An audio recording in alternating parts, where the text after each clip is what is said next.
guys, Island Turtle here. Welcome to BOMISpirit. We are live today. This is the weekly intuitive astrology reading for February. God, it's like I was checking the dates for a second. February 10th to the 16th. So sorry that I was a little late coming on here. A lot of little disruptions as I was trying to come on here. Didn't shock me just because of I know the energy that we're dealing with this week, including with the full moon Leo, which is on the 12th this week. Also, preemptively, I'm just putting out there, my cough has been coughing, okay, the last couple days, and I've been doing my things to deal with it. But I'm just letting you know right now, there's probably going to be times during the live slash video, if you're watching this after the fact, that I got to cough, that I got to blow my nose, that I gotta do stuff, okay? And the voice and the throat is also a very prominent theme this week. Also, why that's not shocking to me. We also have Mercury retrograde coming up next month. I haven't looked at the pre-shadow yet to see when that starts, but I know we're definitely the pre-shadow for Venus retrograde, just giving y'all some information. Also, just a little bit of like house cleaning here before we get started. The ads. Okay. If you're in the live right now, or you come in the live whenever you come in here, hello, welcome.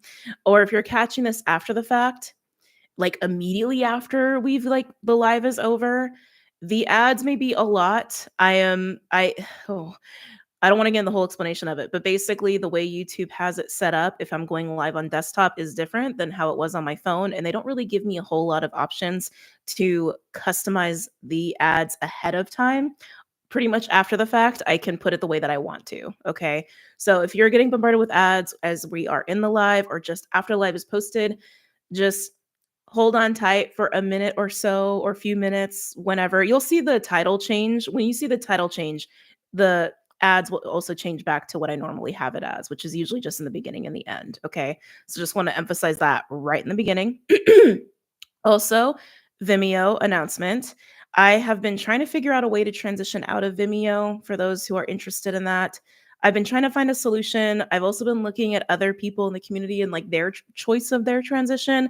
I haven't found anything that I'm super happy with. I think I have a solution. I got to test it out first though. And if that solution is on point, it's going to take me quite a bit to actually transition over. And when that's done and settled on and decided upon, I will announce it to everybody. Okay. I think that's it as far as housekeeping goes.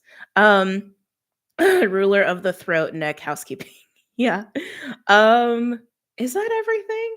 I feel like that's everything. Um, I think so. Yeah. We already went live for the full moon Leo hangout on Patreon, so that is there and available, and we had a good time. It got real though.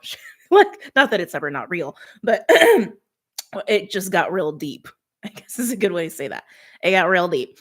I may do like a short little like full moon Leo video on YouTube just to give like highlights, but I'm gonna go over it here in the weekly anyway. But just for people who want like a quick little like give me the juicy quick details that I need to know kind of deal.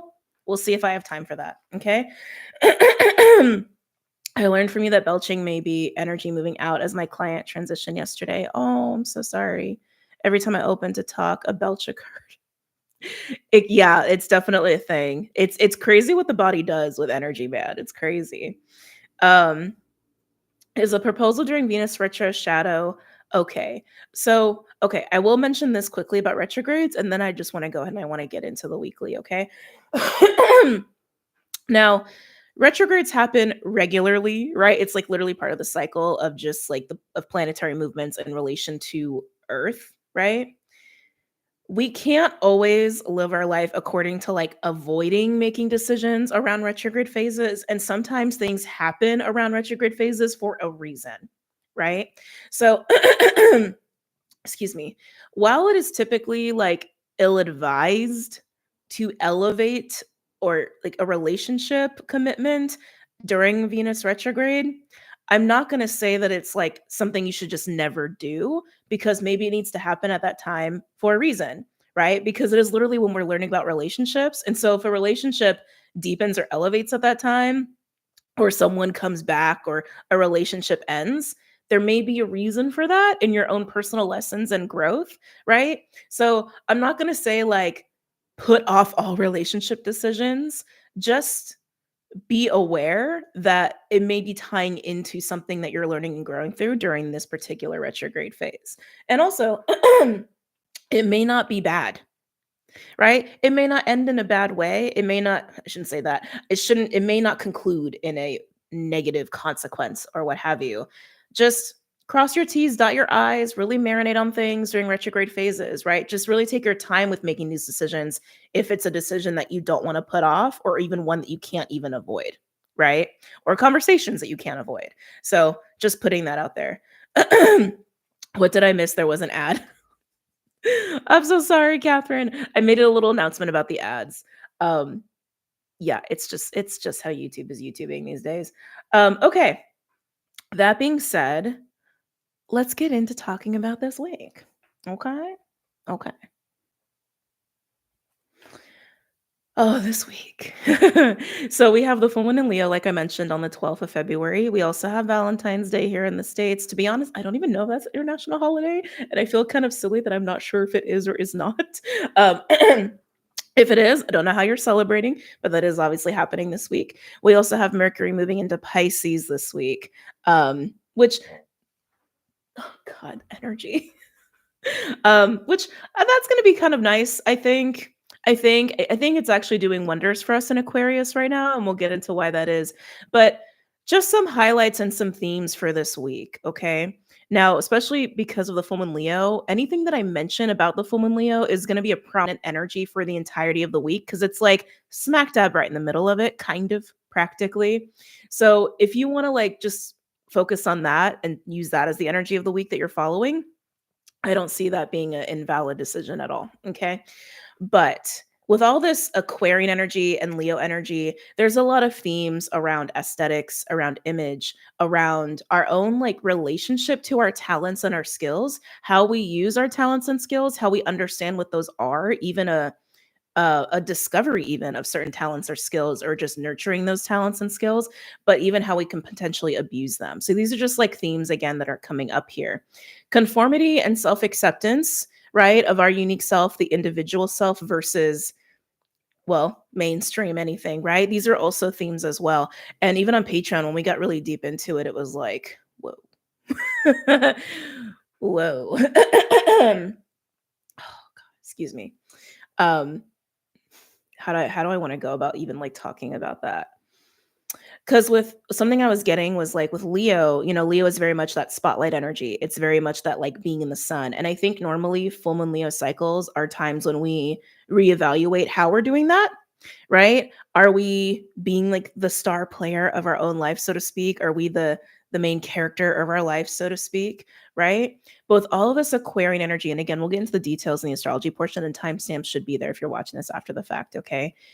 It's more about like how much are you using your talents and your skills and your own form of expression or even lack thereof to cater to a specific audience or group of people like family, coworkers, friends, etc. Even social media is going to be a big thing with this full moon if it's not already for you, right?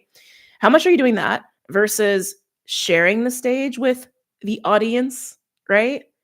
And even in a third, way of of experiencing this energy is maybe your audience is just a few people, right? Because they're actually just your people, right? So there's like these interesting themes and polarities and like new ways of seeing how we truly are unique, but even how we have taken the idea of being unique is, and again, social media is a big thing with this woman. How we've taken the idea of being unique and almost made it a conformity, like even in and of itself, right? So again, very interesting themes that could be coming up around this time. There is also a lot of deep healing, beautiful healing that can happen this week if that is something that is available to you or something that you're focusing on. These are just potentials, right? Everyone's in a different spot, everyone's in a different place. You may not experience this the way your friends do or the way that other people in the chat do. So I'm just giving you the realm of possibility of what you may experience for yourself. But some deep healing actually through way of Lilith. Aquarius and Aries is part of this too, but Libra energy, man, like the last few days I was trying to do readings on Patreon with Cancer and Libra and there was so much tied together, but it was very clear then in relation to Lilith Libra, that there is this facing a very toxic, like super toxic, venomous narratives and self-talk, and potentially even how we like do that to other people, right? And it has this like the toxic narratives, the toxic words, the way we treat ourselves, the way we treat other people, and what we attack as ugly, right? What we attack as ugly, taking those things, taking those narratives, taking those words, taking those thoughts, and really seeing the beauty in the ugly, okay? Seeing the beauty in the ugly. And even if like the ugly is something that is truly just venomous, we can harmonize that by bringing beauty to the situation, by bringing love to that venomous, toxic shit, okay? And even in that, some people, like for some people, that's like really deep shit, okay? That's like getting into like very deep inner child wounding and very deep like ways that we have attacked ourselves, that we have attacked our inner child, that we have attacked our own light, our own skills, our own uniqueness, right? What actually makes us a unique individual on this planet, right? Just because it didn't fit in for the main audience, right? The Leo energy, juxtaposition of Leo and Aquarius. So, very big things there. Now, even in that same vein, there was something else that was coming up quite a bit that's coming up with this full moon and with this week. These archetypes of sustainer and creator within all of us. Sustainer archetype is like how we maintain, how we keep things going, how we progress, how we keep a hold on things, right? It's like it's very kind of like wrapped up in just how we've been programmed societally to like be responsible and be on task and get things done and make sure we don't fumble, make sure we don't fuck up, make sure we don't fail, right? Meeting these sort of expectations that we place on ourselves or have been placed on us by society or other people. And again, even obligations, contracts, work tied into that. But the creator archetype, it's like we are all creative beings, right? We are here to experience, but we're also here to grow. We're also here to create, right? And that creator archetype is that kind of unbridled, passionate uh, way that we can like see what's possible and using our own unique life experience and skills and talents and do something fun with it. Do something fun in terms of our own expression or just create and have a good time. Right? Dealing with those parts of ourselves, that's very big with this week. Okay. There is also going to be some sexy, sexy energy and some romantic energy. If you haven't already been feeling that, you can thank Venus and Pluto for that. Even Pisces with like Neptune North Node is kind of part of that too. Enjoy that, but also understand too that like new relationships can appear out of nowhere this week if they haven't already for you. And it doesn't have to always be in the realm of like romance and sexy, sexy time. Because something else I was getting to was just this like desire and craving to just have experiences with people and just create with people or just do shit with people and just have a fun time. Okay. So it doesn't have to be in that realm, but it can be for a lot of people. What was the other thing I was going to mention? And revealing of secrets. It is a full moon, but also you can thank Pluto for that too. Revealing secrets and true feelings, the way you truly feel about yourself and all the ways we've even been talking about already in this overview, but even how other people truly feel about you, that is definitely on board here. And also any insights or clarity can come through in terms of how your relationship is with your skills and the voice. I want to come back. I realized I didn't really mention the voice too much yet. The voice is very prominent. It's so prominent and has been. We've been talking about this as far as collective energy of giving your heart a voice, right? To really allow your heart to be experienced for what's really going on in there, for what your real desires actually are, and like what your baseline nature really is, right? What matters to you. That's still present, but it's kind of getting upticked a little bit. Okay. With all this Aquarian energy around Mercury. And again, we will get into all the astrology as to why that is. All right. But yeah, just know too that your relationship with your voice, your truth, your expression it's just on the table this week. Now, in terms of self-care, care in general, and nurturing, that's also a major theme, but specifically around how we take care of ourselves, nurture ourselves by using our voice, right? Whether it's needing to stand up for ourselves or even for other people. Social justice is a thing here. Humanitarianism is also a thing this week for those where that resonates for you or applies to you. Okay. But even with our voice and expression, it also still ties into talents and creativity of how we lean on that for our own self-care and our own nurturing, right? We're talking like art therapy and things like that, or even sound healing and the power of music. Even just kind words. Like for real, even just kind words. And for my mystics out there and people who identify as like mystics, witches, magicians, shamans, insert here, right? um Using words as spells in that magician like way is also very much on the table this week. So I know there's a lot. I just wanted to give you guys a little bit of the rundown. We're going to get more specific as we get into the astrology to have it be a little bit more organized, but to also kind of bring it back a little bit. This week, find the beauty in the ugly. What you see as ugly, what you think is ugly, what society labels as ugly, find the beauty in it. And if you can't find the beauty in it, bring the beauty to that, especially if it's about yourself, especially if it's about you and your relationship to yourself. Okay.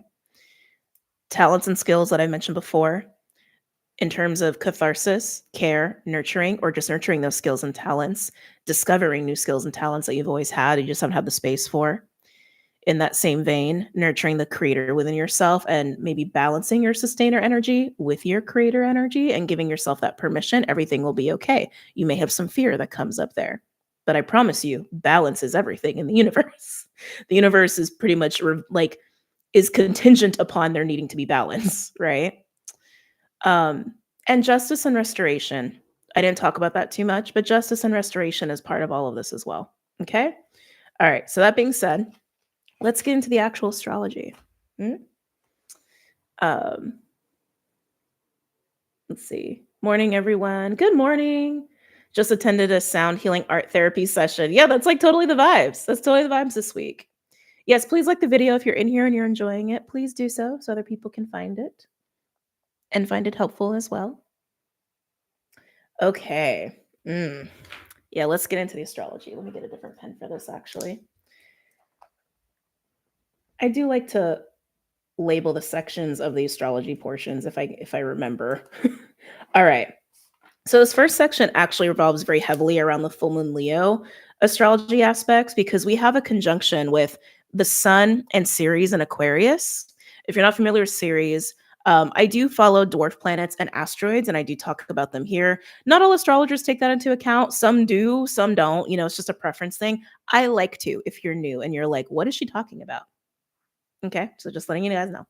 But the sun in Ceres and Aquarius and Mercury will be part of this conjunction as well for most of the week, and particularly on the full moon Leo. And as we know, Aquarius opposes Leo. So also why this conjunction is so important this week.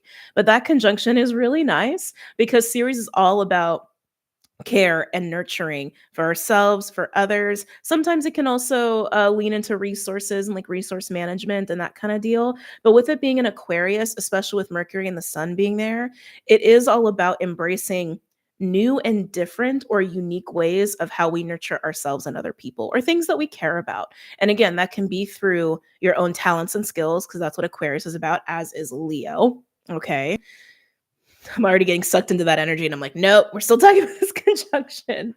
But also expression, even social media, like I mentioned, is part of that. Your relationship to social media may shift around this time or evolve around this time, whether you start to like take a step back from it or approach social media in a different way. Okay. That might also be a thing for you.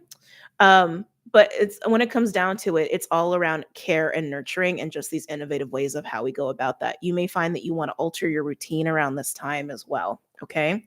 Now, with the full moon, hold on. Yeah, thank you. With the full moon, there is a T square. So if you're not familiar with what that means, we have this conjunction of Aquarius, of Sun, Ceres, and Mercury all hanging out together, right? Opposing the full moon Leo. So we have an opposition, and then they both are creating a square independently with Uranus. So that's a T square. You have one opposition, and then you have this particular celestial body creating two squares with this opposition. Okay. T squares are notorious for being incredibly challenging, But any sort of challenge brings reward. Don't get scared. This isn't like a fear-mongering thing. This doesn't have to be hard. Okay? And I feel like I want to say that with every difficult astrology aspect. It doesn't have to be hard. It's all about your approach and how you decide to experience these energies. That's the beautiful thing with astrology. It's all about free will and choice.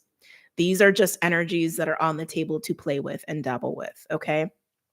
But that opposition with Aquarius with the moon in Leo. This is where these themes start coming up around um expression and play and oh, I got a it's getting glitchy and I don't like it. Can you guys see and hear me okay? I'm gonna wait for confirmation that you guys can hear and see me okay because it did get glitchy there for a second. You're back. You're good. Okay. I was like, technology. Obviously, Aquarius rules technology too. This T square with the Uranus square, the Aquarius stuff, obviously technology could go a little wonky too. Okay, so just putting that out there. But I want to talk with this opposition. Meh. Sirens are going off here. It's funny, right before I went live, I was hearing a car alarm, but it sounded like it was approaching me, and I was like, "That's weird." And I saw it, and it was a car. The alarm must have been broken. I feel so bad for this person. They're driving their car around, and the car alarm is just going off like crazy. And it was like right before the live too. And I'm like, "Oh, yeah, that kind of screams Aquarius square Uranus anything, right?" Anyway, let's come back. So, having all this Aquarius energy opposing the moon in Leo, right? So, while we are like focusing on these new ways of using our voice, our creative skills and talents, taking care of ourselves, nurturing ourselves, or these said talents, or even other people, right? The moon in Leo is like, hey, wait a minute. Because the moon is is our emotional body, right? So at the same time we're having this like emotional pull around the full moon towards Leo, which is actually towards like not so much the unique self but more like how we can use our skills and talents, like I don't it's not performative. That does come with Leo, but it's like, how do I want to say this, not so much for embracing our unique self but more like how we can connect and captivate people, right? That's more Leo.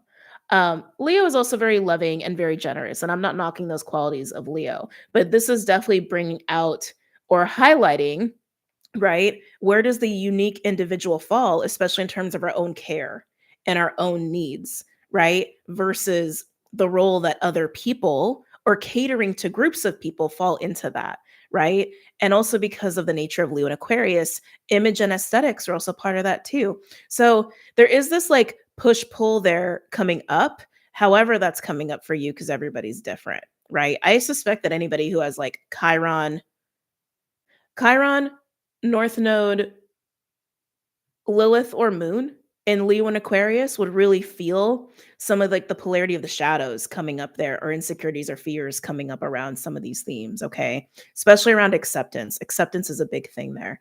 Because Leo enjoys a lot of acceptance from all, while Aquarius, it's more about the acceptance from people who really get you and understand you, right? Who respect your individuality, no matter how much you go against the grain and embrace all of your weirdness, so to speak, right?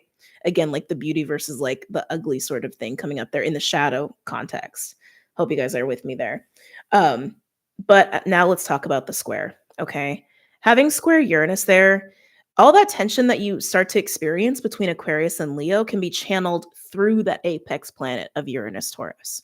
That's actually the best way to dispel it, even though Uranus is adding more friction and adding more tension. So I would say embracing Uranus Taurus is actually the best way to harmonize Aquarius and Leo and whatever you're experiencing again in that realm of tension or facing your insecurities, your fears, your stuff, et cetera, et cetera, et cetera, right? What does that look like? It looks like being open minded with your own values. Taurus rules value. We associate it with money because we value money. That's why we associate it with money, because we just put a high level of value on that, right? So, as far as like what matters to you and your own values and belief systems around the importance of acceptance of self versus acceptance of others, again, your relationship to your skills and your talents and how you use them or don't use them or even abuse them, right? Even in terms of your relationship with your voice, all of that stuff, your own personal beliefs about these things about yourself, being open to shifting some of those things could help if that is affecting you in that way. Now, for others of you where it's much more of like you want a new look, maybe you want to fit in with a different crowd, maybe you want to wear stuff you've like never worn before, maybe you want to do something to your hair, right? For example, or change up your makeup stuff. That's actually another way you can embrace this energy and also have a fun time doing it. Now, for some people, there is a little bit of a financial component, but I think that's only going to apply to people who have Leo or Aquarius in a financial house, where it is more about like, where is your relationship in turn? Where is your relationship with how you invest financially in yourself? How you financially invest in your own skills? How you financially invest in your self care, or even in your looks, right? That I think is gonna be coming up for some people, not for everybody, but yeah. So that's a huge chunk of what is happening with this full moon Leo and also with just the energy of this week. Um, what was the other thing I wanted to mention? Lilith is playing a huge part here too. Lilith and Libra. Lilith and Libra is actually trying all of this Aquarian energy with Sun, Mercury, and Ceres. The other cool thing about Lilith is it's actually conjunct two fixed stars, really important fixed stars, Arcturus and Spica. I believe I'm pronouncing that properly. A lot of you are probably very familiar with Arcturus because of Arcturians, right? And so it's kind of interesting because these fixed stars are often correlated with each other and they often dance with each other. And Spica is much more of a like sweet, softer, kind of is associated with artistic talents and skills and psychic abilities and awareness. She actually sits in the left hand of the Virgo constellation, and is also associated with injustice to the innocent to find resolution and justice later. Very specific. Also can come with abundance too in that same vein of experiencing that justice to come later. But people who I think would experience that sort of gaining the justice from where you have experience injustice, you probably resonate with being somebody who is kind of on the softer side or sweeter side, so to speak, or somebody who is more in tune with their own spirituality and like psychic gifts and psychic awareness, or even if you identify as more of an artistic person. But a pure heart is kind of like, at the center of that too. So if you identify as that kind of archetype, this is something that probably would be coming up for you around this full moon. Justice, the restoration, like I said, is also important for this week.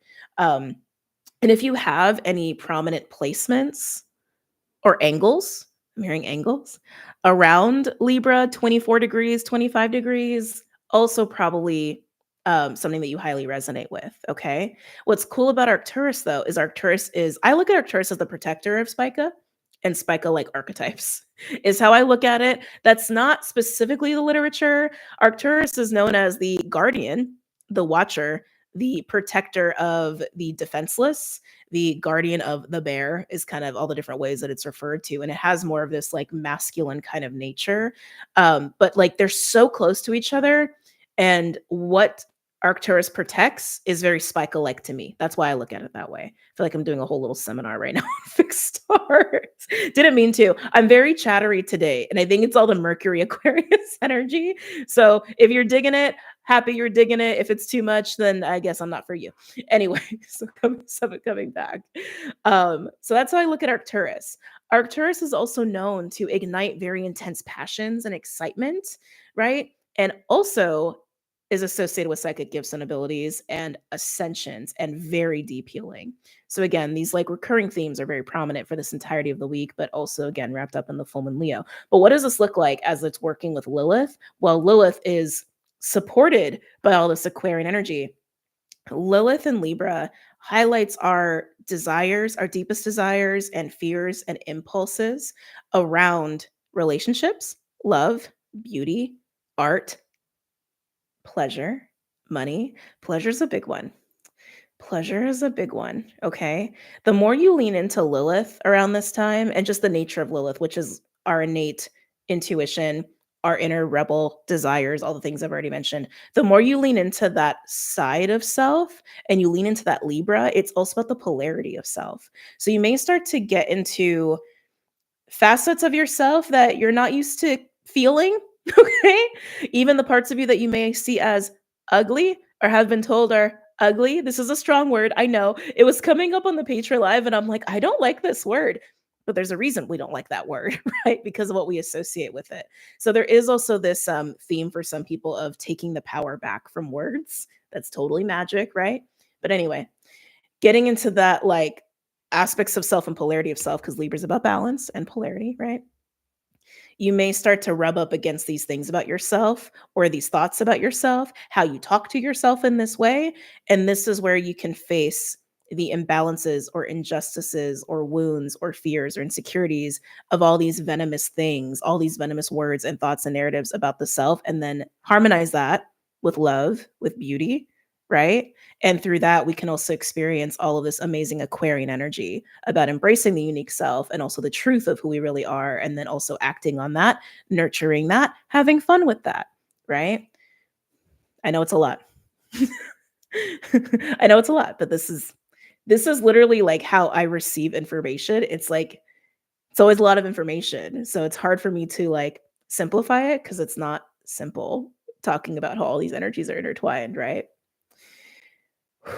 Anyway, so beautiful stuff going on. Beautiful stuff there. Now, as far as like where to pay attention in your chart for how these things could be affecting you, right? I would actually pay attention to Libra. Pay attention to Aquarius and Leo, obviously, because that polarity is super that those houses, that axis is super highlighted this week. But definitely keep your eyes on Libra. There's a lot going on in that house of Libra, and it does feel very internal. But with Arcturus and Spica being there, and also just this like sense of balancing and justice and harmonizing and putting beauty into the things that we identify as ugly, there's also so much reward to come through Libra as well. So it's mostly an internal experience, but you may find some external things start to happen, right? As you are having this internal experience in terms of Libra. So I would say Aquarius, Leo, 20 to 29 degrees, and Libra, I'll say 20 to 29 degrees there. There's so much going on in the house of Aquarius that I would actually recommend paying attention to that whole house. There's so much more going on that we haven't even touched on yet. Okay. Most of what's going to happen this week is through the house of Aquarius, but Libra is just as important. So if you were to prioritize Aquarius or Leo, I would prioritize Aquarius over Leo, but Libra should be up there. Okay. All right. It's like I think they want me to keep talking about pleasure. I will say this just because it came up in the Patreon Live. Pleasure, the allowance of pleasure, the fear of what happens if we fully succumb to pleasure. Yeah, that's where we got real deep on Patreon. I was like, oh, I'm so emotional talking about this. That's how I was when I was on Patreon, especially because like the moon has been in Cancer the last couple days and it's shifting into Leo today. Any of my water signs, my water babies, you may have been emotional over the weekend. I wouldn't have been shocked. Okay. Um, that was something that was coming up so strongly. And I feel like the key actually, okay, it makes sense why this is coming up, is I'm about to get into this next cluster here. Actually, on that note, I'll just do a timestamp. Okay. The gift of Pisces, the wisdom of Pisces, mutable water, is to not attach. It's to not hold on, right? So when we have these opportunities to experience pleasure, of all that pleasure means, to understand the wisdom that Pisces gives us of everything is fleeting, everything is fleeting, and to appreciate these moments of pleasure and allow ourselves to have that, knowing that we will experience pleasure again and not trying to hold on to these sources of pleasure in ways that restrict us and hold ourselves back. I was just getting that there was a lot of fear in the collective of allowing that and surrendering to pleasure and like feeling safe to do so because of fear of disappointment that it leaves, because of fear of loss of that pleasure, or fear that it will never come again, right? Or we're going to get hurt in some way. But a lot of that is also because we hold on and want to attach to it so strongly as a collective, right? Because who doesn't want to experience pleasure all the time. It's very human, right? Pleasure, joy, love, all the things. But every single moment is fleeting. And that's just the truth of it. That's just the reality of it. And that is something that we have been learning actually through Saturn Pisces, which is still there. But also now that we're in the North Node, Pisces cycle and Neptune is right there. That's also very much in our faces. And Lilith and Libra is also putting that in our face too. Libra, Venus, pleasure. So that may be something that comes up for you this week. The opportunity to experience immense amount of pleasure, but it's an allowance that you give to yourself to even go there and to trust and have that like sense of security of self to let the moments come and go and know that it can come again and that it doesn't have to be painful. It doesn't have to be a loss because there is an understanding that everything is subject to change because we never own anything really in any moment, technically, right? So that just wanted to be said. And on that note, let's talk about Neptune, North Node, and Pisces. So this conjunction, we've been in it for a while. We're still in it. It feels really good. I'm loving it. So I think some of you have been dealing with this conjunction well. If any of you have been struggling with control, letting go, maybe you haven't been experiencing this so well, right? Everyone's in a different spot and no judgment. We're all on the spectrum of this stuff, right? But that conjunction really works well for us when we really lean into unconditional love, letting go, right? Detachment, think Eight of Cups energy, which again, Saturn has been teaching us. When we really lean into faith and presence and ease and even creativity and also allowing ourselves, again, giving ourselves permission. This is also the creator aspect, the creator archetype that I was speaking of before, right? Where we give ourselves permission to nurture that creator within ourselves, when we allow ourselves to daydream, to fantasize, to kind of play in that realm a little bit and really allow ourselves to be open to possibilities, right? Kind of letting go of that sustainer a little bit, but it's about balancing the two. The more that we allow ourselves to do that, again, the more we see possibilities and also the more like blessings and opportunities and luck will actually start to like flood in to our life because we're letting go and we're allowing for that to happen. It's all an allowance and surrendering kind of a deal. Okay. Some of you may identify this as working more with like feminine energy or feminine archetypes. That is a way that I could see that coming through. Or again, this creator versus sustainer archetype in the way I've already talked about. Now, the other thing that's kind of cool about this conjunction is still sextile Pallas in Capricorn and trine Juno in Scorpio all week, including under the full moon Leo. And it's nice because that Pallas energy is helping us to ground some of this Neptunian, daydreamy, la-di-da energy into the physical reality.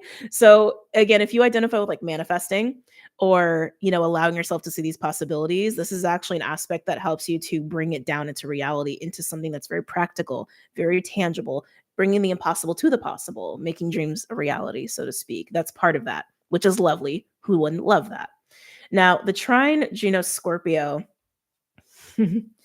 has a flavor of karmic justice because of the nature of Juno and the nature of Scorpio. They kind of go hand in hand in that way, but also highlights authentic relationships, spiritually oriented relationships, and loyalty. Okay. These are themes of relationships that will be important for a lot of us this week and actually have been. And so, again, you may have already been experiencing this with people around you, like certain people just like falling away and certain people that you may be feeling closer to or more drawn to. Now, if you have been struggling to let go, you may have also been experiencing, like, I don't want to say a block, but I want to say it's a perceptional thing of where are the people that are supposed to be coming in? Where are the opportunities that are supposed to be coming in? You have to believe it first, right? Embrace the fantasy a little bit, embrace the dreams, embrace the possibility, not to be cheesy, but believe in magic again, and magic will find you, right? That's kind of the tricky thing about this conjunction and these aspects that I'm talking about. So, again, if you've been feeling blocked or you've been feeling like shit's not happening for me, shit's not coming in for me, that's the narrative that you're functioning off of. I just got to put it out there. And we've been talking about this all day already today, right? The power of like toxic, venomous ways of thinking that will shape your reality and that will shape what you believe is possible for yourself.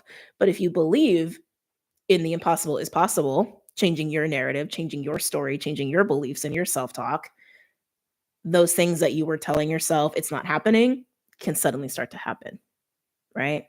So again, tricky window, but it's interesting.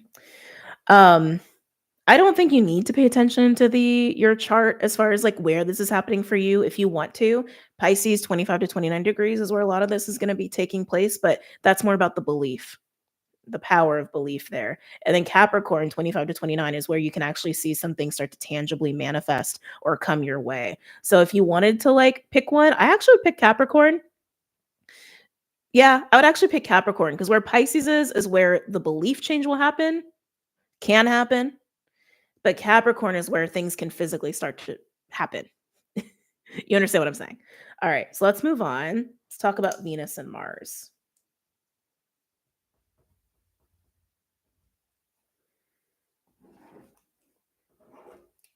Yeah, belief is a very interesting thing. Okay, so talking about Venus and Mars. So, oh, Venus. Every time I just tune into Venus for this week, I'm just like, oh, that's sexual energy. Okay, so more so like the first half of the week, and definitely with the full moon Leo, Venus in Aries is sextile Pluto and Aquarius, but Pluto is still working with Altair. Altair is the eagle star. I've talked about this a lot, but there may be some new people who are not privy to this information yet. Okay.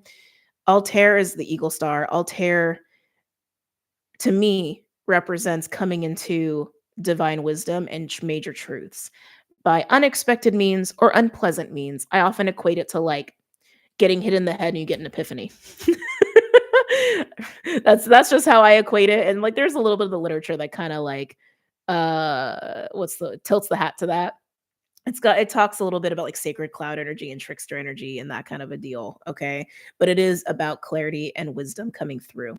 Now, with that working with Pluto, before we even start talking about Venus, these epiphanies can definitely be about the self because of Aquarius, but also they can come by your social interactions, especially now that Pluto is still sextile Venus, relationships, okay? Now, Venus and Aries sextile Pluto, new relationships can be coming on board if they haven't already, deepening of relationships as well, especially since we are also wanting more spiritual, more authentic relationships and relationship experiences where we can like create with other people and just have a really good time with people in a way that feels really good and again is authentic, not superficial, right? The other thing though, this can really enhance sexual energy. So if you've been feeling kind of feisty, okay, that could totally be part of it. Just putting that out there. This is also going to amplify your sense of ambition, though, as well, and like wanting to take initiative and go and experience things and go and do things and go and create things. That's a good time. I don't think there's anything weird or wrong about that. But you may also be craving more intimacy and, like I said, doing things with other people. But also keep in mind, because it is Pluto with Aquarius and with Altair, revealing of secrets is also going to be a thing, especially with the full moon being in Leo. Well, just the full moon energy in general, not the fact that it's in Leo. But these secrets, again, they can be about yourself, things that you didn't even know about yourself, right? Even if it's about your own like skills or talents, or again, just general truths, but also people's real feelings about you, the way people really think about, like what people really think about you, for better or for worse. Okay. Especially if you like really embrace this like aqua energy and you really start to, again, embrace the things about you thought were ugly and really see the beauty in that and you start operating from that space, you're going to find out real quick how people really think about you or feel about you. And again, for better or for worse, because you know what? If you find out who your people are, that is not a bad thing. And if you find out that there's some people that are in your life for the wrong reasons, that is not a bad thing, right? Right. Anything else want to mention here? Nope. And then moving on to Mars. So just a quick little thing. So Mars is still retrograding in Cancer. Venus is in its pre-shadow, just throwing that out there. Mars will go stationary direct on the 23rd of February. So we're getting close. We're getting close to the integration of all of what Mars has been doing for us since September. Mars didn't go retrograde until December, but we've been in the entirety of the phase. The pre-shadow for Mars started in September. It's been a long time. It's been a long time. And maybe you can even see like just based off those timelines, December and September, like what has been prominent for you in terms of Mars. Just giving little tips out there for different ways to look at this energy. But Mars retrograding in Cancer is still trine Saturn in Pisces and is also still square Chiron in Aries. So the trine of Saturn and Mars, it's just about devotion and commitment to what really matters to you, your heart's desires. It's been there for quite a long time. It's going to continue to be there for a little bit. Yeah, it's gonna continue to be there for a little bit longer, and this is also probably tied into what Saturn and Pisces has been teaching you as far as letting go of certain beliefs, really getting into what it is to have unconditional love, what it is to really find peace within yourself, what it is to really practice forgiveness and compassion, what it is to really have a sense of safety and trust and surrender and sense of faith, right?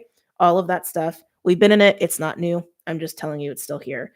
Now, the Chiron component, the more we embrace that, it also coincides with facing our fears and facing our insecurities and allowing for that deep healing to take place. And what is beautiful about this present time is that Chiron is actually sextile Chariklo in Aquarius. Why is that amazing? Because Chiron and Chariklo are counterparts. They both represent deep healing and facing our trauma, facing our life experience for the purpose of overcoming and growing and evolving and healing. So it's nice that they're working together in a sextile. Chariklo is also more like medicine woman, while Chiron is more like wounded healer sort of vibes. That actually is more associated with like masculine energy. So it's nice they're working together.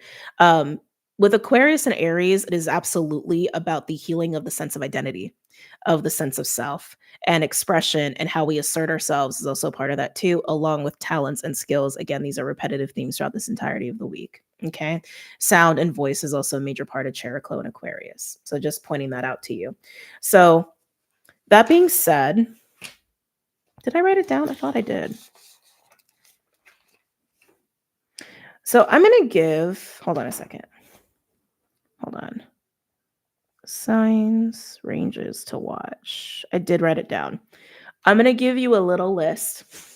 If for my astrologers out there and people who know how to do this and people who care about this, of signs and degree ranges to look at for these different things. Okay, just for the entirety of the week, just to make it a little easier.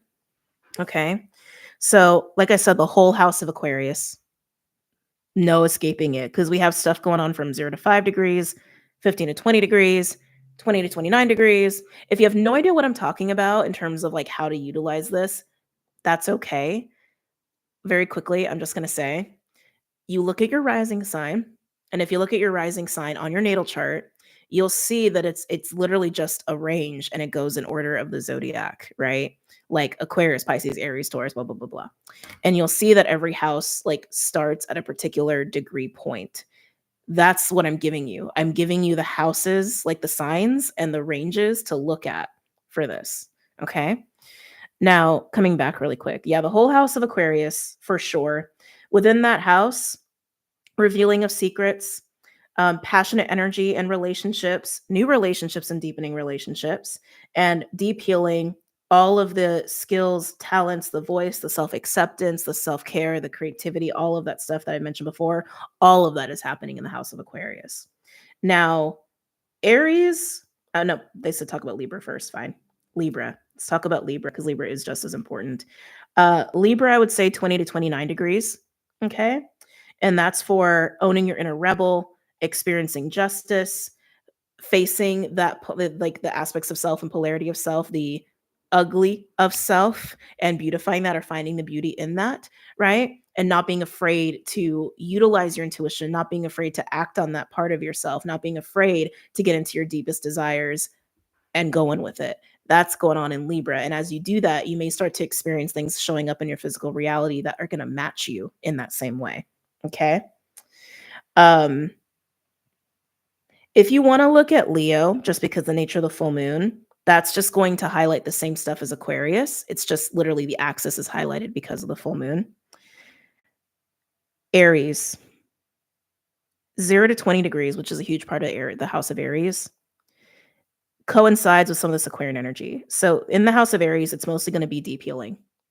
It's mostly going to be a lot of deep healing and revelations about the self. And there are going to be some like sexual relationship stuff that comes up that will probably coincide with this deep healing as well. Okay. If you want to look at Pisces, you can. Like I said before, like Pisces 25 to 29 degrees is where um it's more about the looking at the possibilities, right? Opening oneself up to like all these different things and daydreamy energy and all of that, very internal. But Capricorn, 25 to 29 degrees is where we are actually going to see manifestation of these dreams and of all that Piscean surrendering, being open sort of stuff. Okay. Okay. All right. That's all the astrology. Oh shit, it's been almost an hour. I had a feeling I was going to talk a lot today. It was not totally my intention. It just kind of happened. As it does. As it does. Looking forward to that Aries healing, fifth house with Chiron. Chiron and Aries, here we go. Oh god, Chiron's been in Aries forever. And I know it's supposed to be there for a long time, but it does feel like it's been forever, hasn't it? Oh, I have no idea what you're talking about. I don't even know what the symbols are. LOL. That's okay. That's okay. That's okay. My patrons know the astrology course is coming. Which I am excited for. I am excited for. Yeah. Definitely just taking my own time too with all this energy. But let's get into the collective read. Oh, they want me to use the astrology deck. I have to get it. Hold on one second.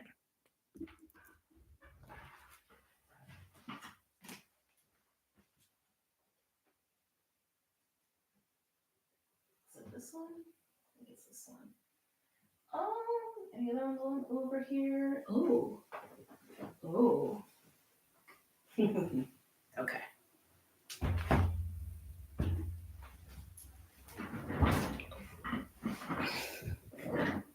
We're gonna have some fun today. Not like we always have fun, but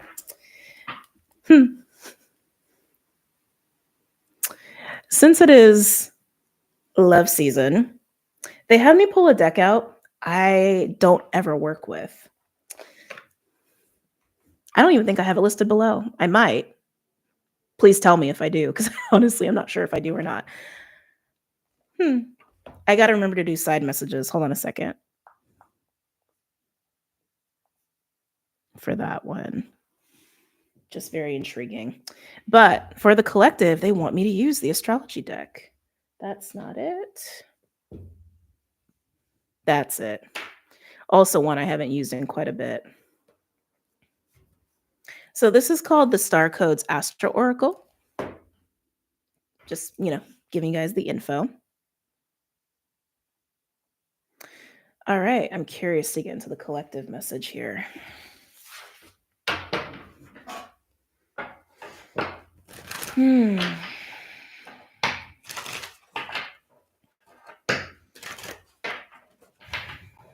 Okay, so something they're already mentioning for me to mention to you. The fact that we are in the pre-shadow for Venus retrograde, and does this have to do with Mars? Mars coming to a close. Okay. You may have already been sensing, especially for people who are highly sensitive, and if you're not, don't worry about it. You may have been sensing or just getting that feeling of people thinking about you. Or maybe you even thinking about people you haven't thought about in a while. This is the nature of Venus retrograde. Okay. But like I said, we're in the pre-shadow. Pre-shadow phases, just I say this, I feel like when we have any big retrograde cycle coming up, because again, I think it's important for people to know, and not everybody follows all this stuff, but just a little bit of awareness here.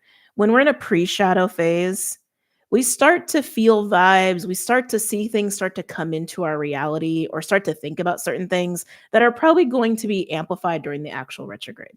Okay. And when Venus goes retrograde is all about our relationship to relationships and love and creativity and pleasure, right? That we start to evaluate, that we start to learn, and we start to grow in terms of these themes in our life and our own patterns with these things. And so given that it is about Venus, specific relationships, significant, they said, not specific, significant. Significant relationships, relationships that have strong energy or impact or influence with us in these patterns, or that highlight our own shit, basically, um, come up. Okay. Does this mean people from your past? Absolutely. Could just be in thought. Again, you could just be thinking about certain people, or you could actually be feeling their energy. You could be even feeling them thinking about you. Could this also bring people back up from the past in terms of them like hitting you up? Sure. Sure, it can. And obviously changes in your current relationships that are of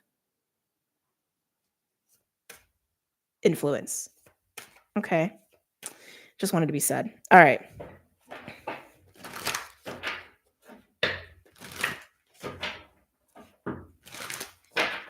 Any messages or insights for the collective? Oh, hell no, no exes. Doesn't have to be. Could even be family members. Okay. Could be family members, could be work colleagues, could be friends, could be enemies, even. Right? And these people don't have to physically come back. It's the energetics of bringing some of that energy from the past, because it's reflection. It's taking a pause and reviewing. That is what retrogrades are, right? So even if these people don't physically show up, you may just think about them. They may just think about you. You may actually be confronted with like a ripple effect of repeating a certain relationship experience, or repeating a certain pattern, or having that just be shoved in your face in some way, shape, or form, or meeting people who are the same archetype as some of these other people, right? There's so many different ways this can come up. Now, remember, it's not just about relationships, it's also about pleasure and creativity. Okay.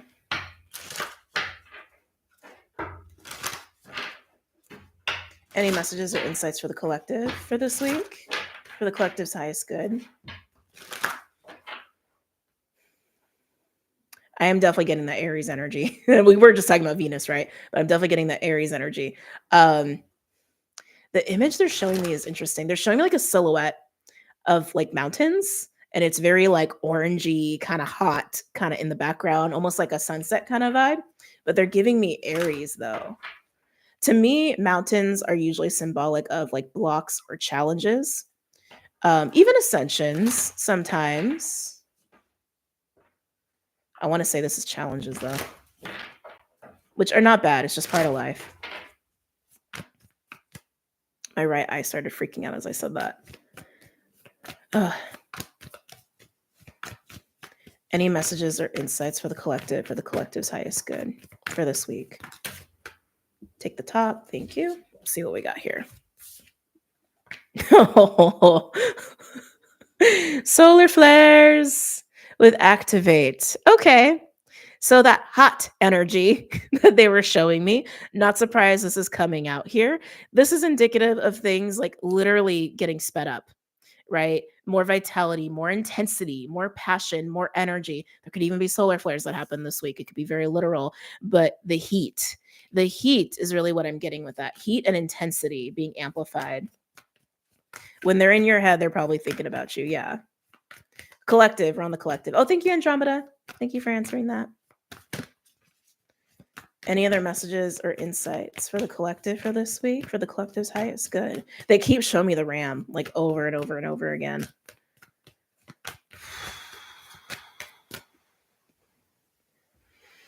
So Aries energy, let's talk about Aries energy for a minute. Because Aries is hot, it's fire, right? It is Mars, it is masculine oriented, it is about the self, but it is also about how we take action, how we assert, how we take initiative, how we also cause change, right? In a way, actually, I guess it is a little bit of even being a change agent. Aries is also fun though.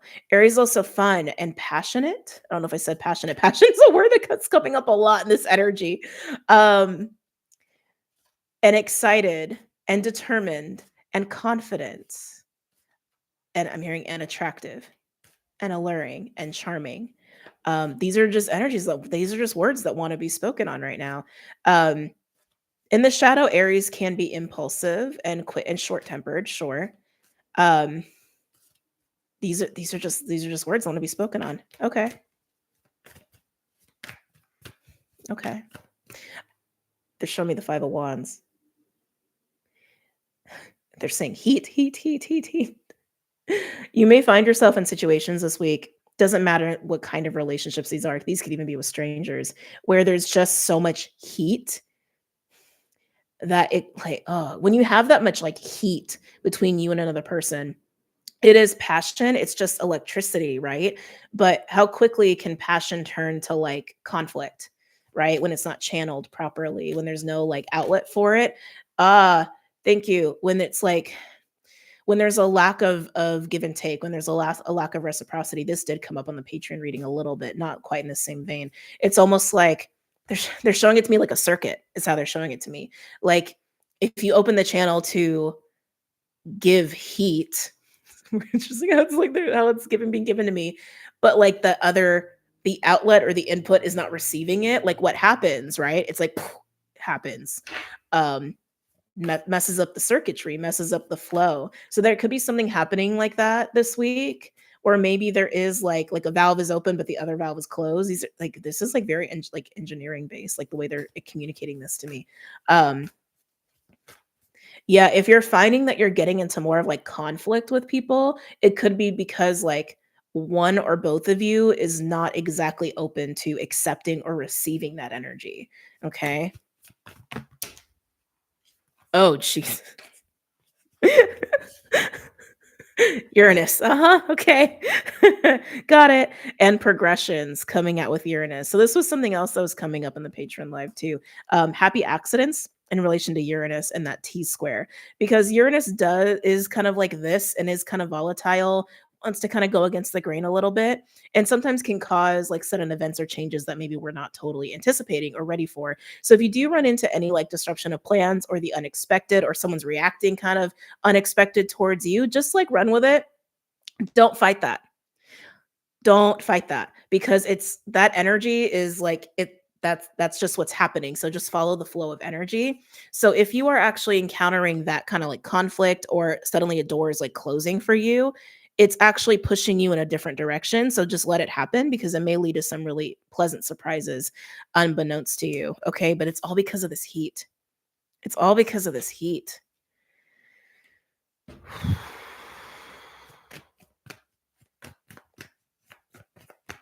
I randomly have a Valentine's date with a guy that works with electric wiring and things like that. Oh, that's funny. Can I get one more card for the collective, please, for this week? For the collective's highest good.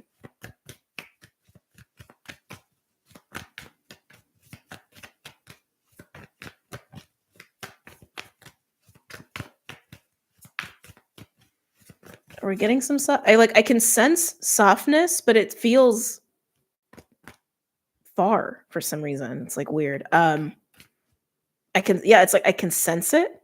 Softness, like kind of Piscean. Um, but it feels oh my god, it feels intangible. Pisces. So there's some Pisces energy coming up here, which again is very collective right now anyway.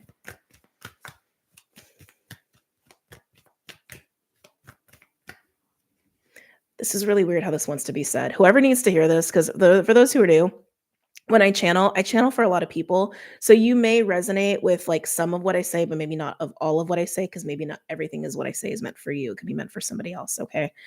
Someone needs to hear this. This is kind of the con of Pisces energy. A lot of things work in theory.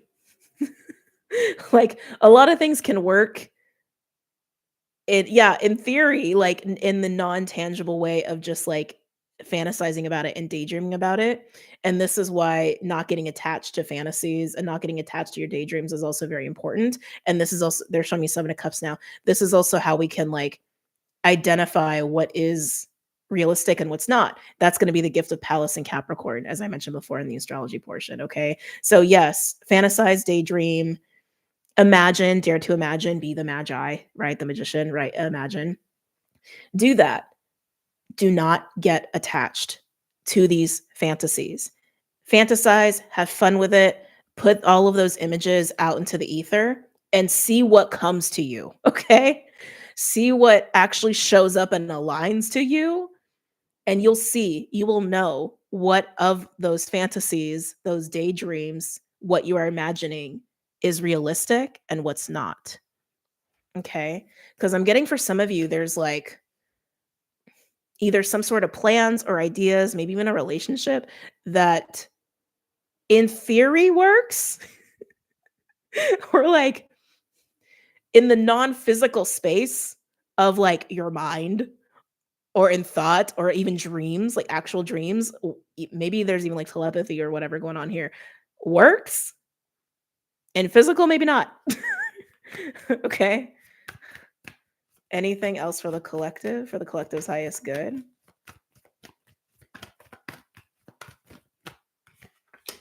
Oh, and look, conjunction, alliance comes out. The conjunction is an aspect in astrology. For those who are not familiar with astrology, it is an aspect that speaks of support, that speaks of forces that work really well together, that can align, so to speak, right? And just the way we were talking about. Oh, and look, Neptune, vision, dreams, Pisces at the bottom going on here. Tell me about conjunction. Can I get a card for the conjunction, please?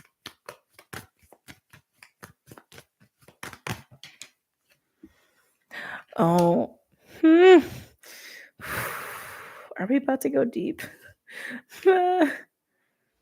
Fourth house with home, the house of Cancer. When this came out, my heart went. So when I was on Patreon Live, I think it was literally just yesterday.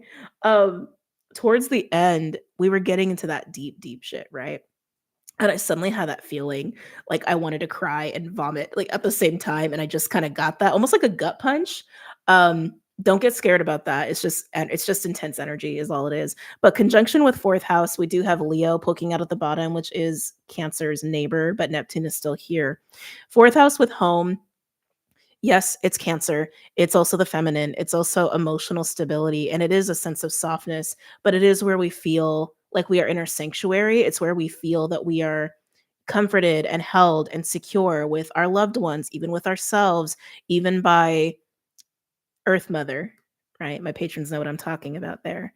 And that's what I'm getting with this. It's like all of what I was getting at before of yes, like have fun, daydream, imagine, all that stuff.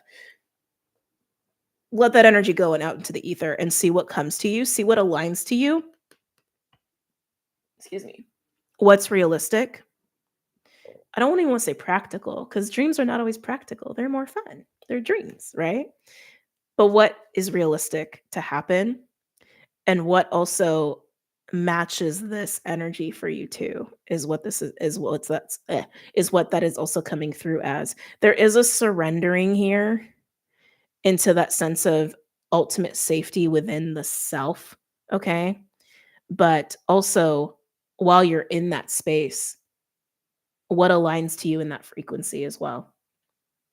Whether it is certain plans, whether it is certain talents or skills that make you feel more at home within yourself or again safe, emotionally stable. The nervous system has been coming up a lot. Some of you may be aware that your nervous system has been needing a break. Okay. This is also kind of the gift of Pisces that we've been learning. Even with Saturn and Pisces trine Mars and Cancer, it's what we decide to dedicate to our heart's desire, but also in that realm of Cancer of emotional safety and security. And that does absolutely involve a calm nervous system. It's okay to give yourself permission to lay down. I don't know, someone needs to hear this. I think many of you maybe need to hear this. It's okay to give yourself permission to sit, to just not have to think about anything, not have to do anything, not have to say anything. It is okay to do that. You have permission to do that and to not even put a time on it. To just be like, you know what? I think I do need to lay down and just breathe. That is just being, right? Yeah, keep getting calming the nervous system. Calming the nervous system. You can even say grounding, centering. It's just as simple as giving yourself permission to have a sense of calm. Okay. You could even say that is surrendering to Earth Mother or the motherly energy within ourselves that we all carry. It's like the arms of safety and security emotionally and energetically, right? Not necessarily physically, but that's something that's coming up here too. And the more you allow yourself to get to that place of calm, again, the more that things can also align to you that nurture that frequency. This may even be new for you. in how you approach this. This is also very much that series Sun, Mercury, Aquarian energy I was talking about, where there's different ways of caring for ourselves and what we need, right? Also coming through with that. There's a lot going on in those two cards. Can I get, I'm like, I don't know why I'm scared to look at the fourth house. Can I get a card for the fourth house, please? Yeah, some of you guys, there's like a fear with relaxing, a fear of pleasure. Again, that was also a theme that was coming up quite a bit. And yeah, and like my patrons who are here. Yeah, I'm getting that like gut punch feeling again that I was getting before with the fourth house. Can I get one card, please, for the fourth house? Yeah, I want to cry and throw up all at the same time right now. Can I get a card for the fourth house? For the collective's highest good.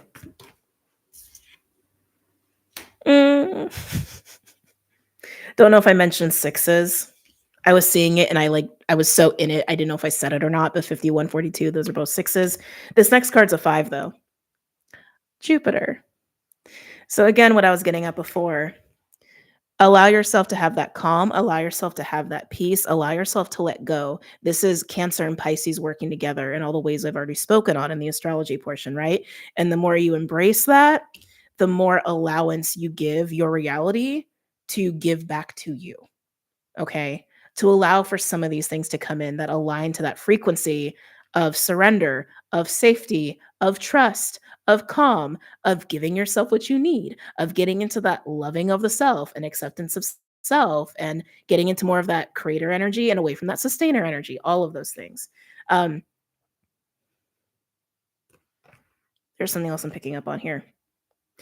Adding to the home, adding to the home, adding to the home. Some of you may be having home additions. Like I am getting animals, like fur babies. Some of you guys may be thinking about adopting a fur baby.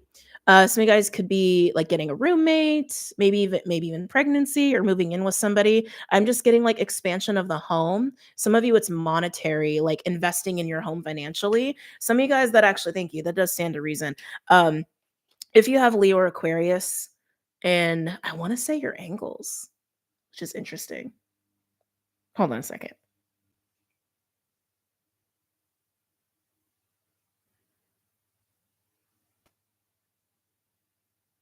Yeah, if you have Leo, Aquarius in your angles, if you don't know what that means, it's just like ascendant, descendant, midhaven, angular houses, first house, seventh house, fourth house, 10th house, right? You may start to feel like literally putting money into your home space. And that might be how you dispel some of the tension of the full moon is by embracing Uranus, Taurus, right? Putting money in investments and changes, but like with the home, I keep getting with the home. Can be renovating, but it can also just be like adding art, maybe buying things that make you feel more cozy, more safe, more calm.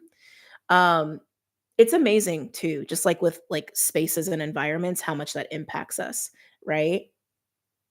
Like there could be things about your home that maybe you like were like, it's fine for now. It's what I can afford, or it's just like it's fine for now, it's fine for now, but it doesn't actually make you happy. Like you walk around and you're like, like if you find yourself wincing at like different parts of your home, probably an indication to shift some things or to add beauty to these things in a way where you feel like you can actually relax and enjoy again pleasure, right? I was just getting that for some of you. Yeah, they're bringing up the toxicity stuff that I was talking about before. Yeah, if you are, thank you. Some of you are becoming hyper aware of the toxicity and abrasiveness of some people's words. You may start calling people out, and I do think that's the Lilith coming out, the Lilith and the Aquarius of like giving yourself a voice of what makes you feel not great or uncomfortable, and like pointing that out in other people. Even that just was a random channeling that came through. Okay, okay. All right, let's shift away from that. I feel like that's plenty for the collective. I'm looking at this lover's oracle and I'm like, are we really about to do a love reading? Uh, can you see my eye? Like,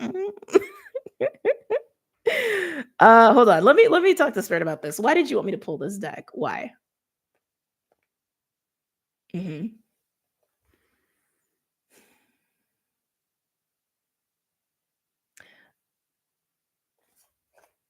see. So we're going to use this with the elements. So am I not doing signs? Yeah, no, they're not. Okay. All right. So we're going to do elements today. We're not doing signs today. This is going to be interesting. My team is so funny. They're like, we're having fun. I'm like, I know. Like, I get it. I see it. I see the message here. I see it. Very funny. Okay. All right. So if we're using that, just getting all my decks ready. Put that out there too. What's over here? Okay.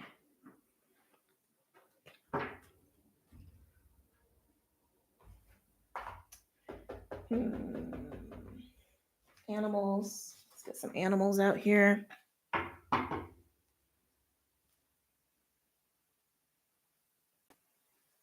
Rose or healing waters? Rose. Okay. This is going to be very different for this week. And they're like, it's embracing the fun. And I'm like, okay. I do see it. I think it's funny. All right. So before I even get started on this, actually, you know what? Let me do a little timestamp for this. It'll be easier and make more sense. Okay. So the way we're going to go about readings for this week, to embrace the fun, we are going to focus on love, but love comes in so many forms, right? Because love is unconditional, love is spiritual, love for self, love for life, love for skills, talents, pleasure, love for people in all of those forms, like friendships, work, family, and obviously our romantic partners. So just take these messages as they resonate. I am going to try to focus on just the energy of love within these particular elements and how that's being experienced. But I will also pull from this deck for those who are wanting to look at romance specifically, especially because the nature of this week. And that will just kind of be like a supplemental addition. Okay. Just a little fun thing on the side. I do want to start with fire though, which I'm not surprised because Aries feels very strong today. But yeah, let's go ahead and get into it for fire. So we're going to use the Rose Oracle. Bring a little softness. The Rose Oracle has been wanting to be used a lot lately. My patrons know. But yeah, let's do it. Fire signs. Let's see what's going on for my fire signs. Aries, Leo, Sag for this week. Messages, insights, guidance around embracing the energy of love, around experiencing love in all its forms for my fire signs. Aries, Leo, Sag. They're really highlighting Aquarius just immediately, fire signs, just so you know. I'm hearing mother's milk. That's very specific. Whatever that means to you. It's also what I want to preface with that, whatever that means to you, if that even resonates for you. Even as I said that, they're showing me like this is such a weird visual. They're showing me Aquarius is what they're doing. They're literally showing me a woman holding a vase and she's pouring out. It's not even really water. It's kind of milky, like milky, glittery energy. It's like, that's so fascinating. This does feel absolutely like nurturing, right? Some of you guys may actually be, sorry. Some of you guys may start to get focused on your health around this time, or just want to innately, especially Aries, that's already important to you, generally speaking, across the board.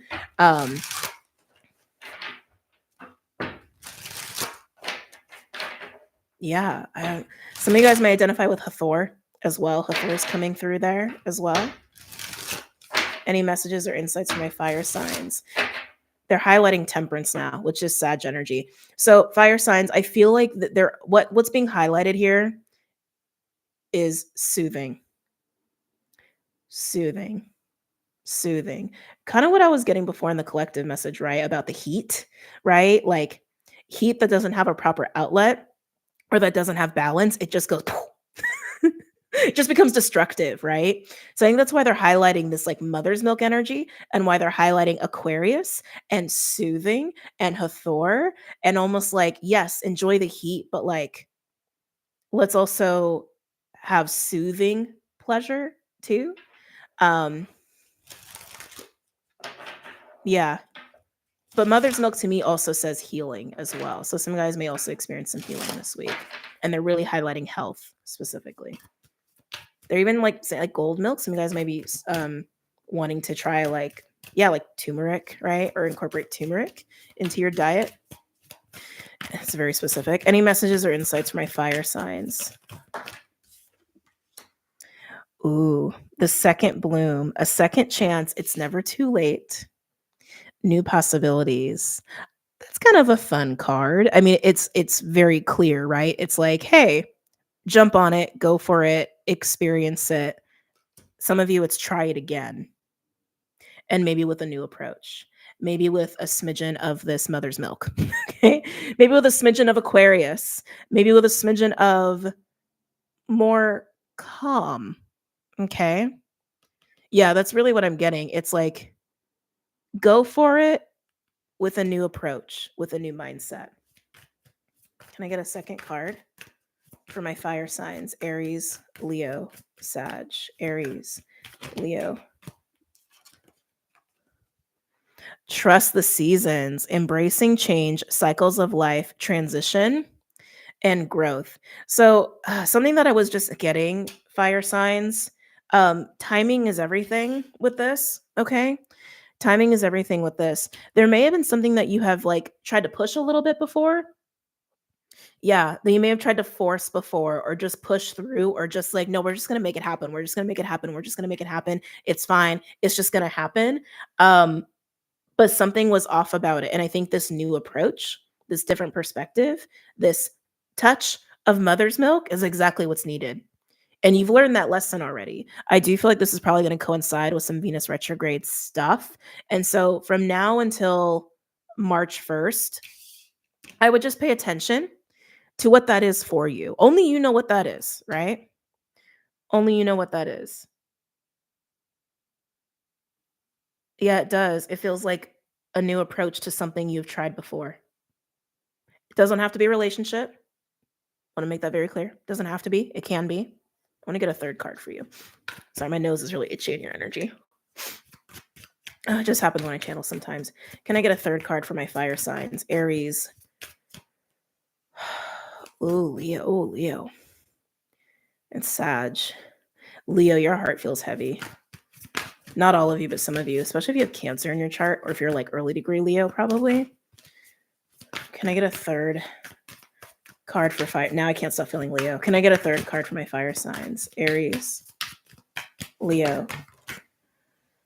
The sun. Yeah, oh, the sun. Joy, enjoyment, life force, success, vitality, in play. Having this new approach, and I want to say a balanced approach at that, is exactly what was needed. And you've learned already. You've learned this lesson. You've learned it. So now you can go about this in the way that is best for you with a better outcome. With a better outcome. Just tuning in individually really quickly to the signs. Yeah, Leo, I can't stop feeling this heavy heart with you.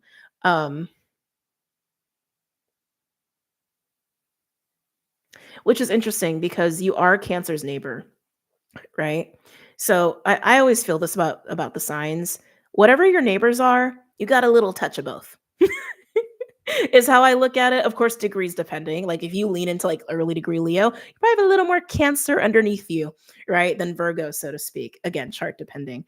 And there's something about that for you, Leo, where it's almost this like recognition of if you had leaned into that Cancer energy a little bit, the mother's milk energy, which is very Cancer. That's the key. Oh my God, this makes sense why I'm feeling this with Leo. I just realized, oh, duh, Mars retrograde. Duh. No wonder. Oh God, my nose. Mars has been retrograding through Leo and then has been retrograding through Cancer. So Leos, I know this Mars retrograde has been hitting you significantly in some way, shape, or form. I'd be shocked if it wasn't. Mars retrograding through Leo highlighted Seven of Wands energy. It was highlighting a little bit more of, yes, how we like fight for the things that like matter to us and we fight for the things that we're passionate for, but sometimes we can get lost in the sauce, so to speak, right? In the shadow of that. Not everybody, but some people. So some people are going to resonate with this, some people are not, right? And that's kind of what I'm getting here, especially now that Mars has been in Cancer, where it's been much more about the emotions behind that, not so much the passion, right? Again, the emotional security and safety and stability, the love more so than the passion, right? And what you feel justified in doing. And that's what I feel like I'm getting with you is like just this recognition and awareness of that touch of mother's milk, specifically for Leos. Um, Let me tune into Sag a little bit. What's going on for Saggy? Oh my God, so Sag. Climbing mountains is what I heard for Sagittarius. Climbing mountains. I'm like, of course. So Sag.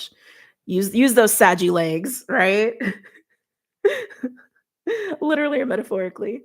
Um, yes, Sag, you're in like there's a little bit of solemn energy with you for sure, but I actually feel like you are really in the fun, is what I'm getting with you. So it's like very funny. Um, yeah. Yeah, I just wanted to tune into the other signs just a little bit. Okay, let's continue. Um, the animals wanna.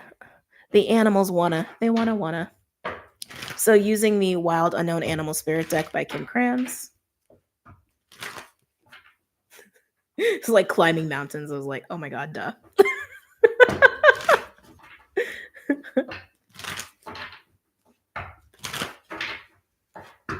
Any messages or insights? Ooh, Panther wanted to make come out, but I didn't take it. I just saw it. I saw a little hint of it. For fire signs for this week. Aries, Leo, Sag. Frog. Okay. This is my letting go energy. This is letting go of the past, letting go of disappointments. It is 5 of Cups, and I'm getting 8 of well. And I want to say it's like it's recognizing what did not work before. What was like, yeah, what was not working before. And it was that absence of mother's milk, the absence of that touch of sweetness, touch of love. It's like it's very strategic though. It's like not strategic, I shouldn't say that. Yeah, it's like just like the touch of the mother is really what how it's coming through. And some of you that maybe because of your own stuff in relation to maternal feminine energy or even the energy of vulnerability. Vulnerability is a thing that's coming through as well. And being honest with yourself about that. Okay. But that this is just letting go of that. And I want to say to get into the energy of embracing mother's milk, to have this reapproach. Okay. Anything else for my fire signs? I Octopus and Wolf. Okay. Octopus is my devil card in this deck. It's not always bad because Octopus as a medicine outside of the interpretation of this deck is actually a very co-creative energy. Don't want to get into it here, but most animal medicines that are associated with like, oh, no, I don't even know. They said don't even talk about it. Fine. I won't even talk about it. Anyway, outside of this deck, Octopus is about co-creative energy and the intelligence behind that. And Octopus energy also has very good intentions, but in this deck, it speaks of how good intentions kind of go awry. It's kind of like the like like squeezing a puppy with love until you kill it kind of a thing, right? So, which is why it's codependency. And it also represents devil energy around the wolf. The wolf here, I'm getting more of that like tribe and group and the roles that we play with other people. Okay. Or the roles that we are expected to play with other people. And I keep getting this feeling of like having a hold on you a little bit. And I think this is what you're letting go of, this like attachment to a very specific, this is the way it should be. This is the role that I should have been taking, or this is the role I should be seen as, maybe even held someone else to this standard. Right. But it is definitely an over attachment's not how you say that. Too strong of an attachment. And say it that way. Too strong of an attachment to an idea of how certain relationship dynamics need to go, specifically with image and reputation. Okay. And that's what I'm getting here. And I want to say this is what has been needing to be relinquished. And this is what did not make room for that mother's milk. Now, keep in mind, this is a general reading. So this doesn't have to be you going through this. This could be somebody who, you know, maybe did not approach you with mother's milk and they're needing to go through this. So keep that in mind. It can be reversed or vice versa, or just about someone in your field or someone you know. Okay. Can I get one more, please? For my fire signs. I'm not gonna lie. There's a touch, a touch of ego going on in there. It's perfectly human, right? There's nothing wrong with that. Can I get a final card, please, for my fire signs?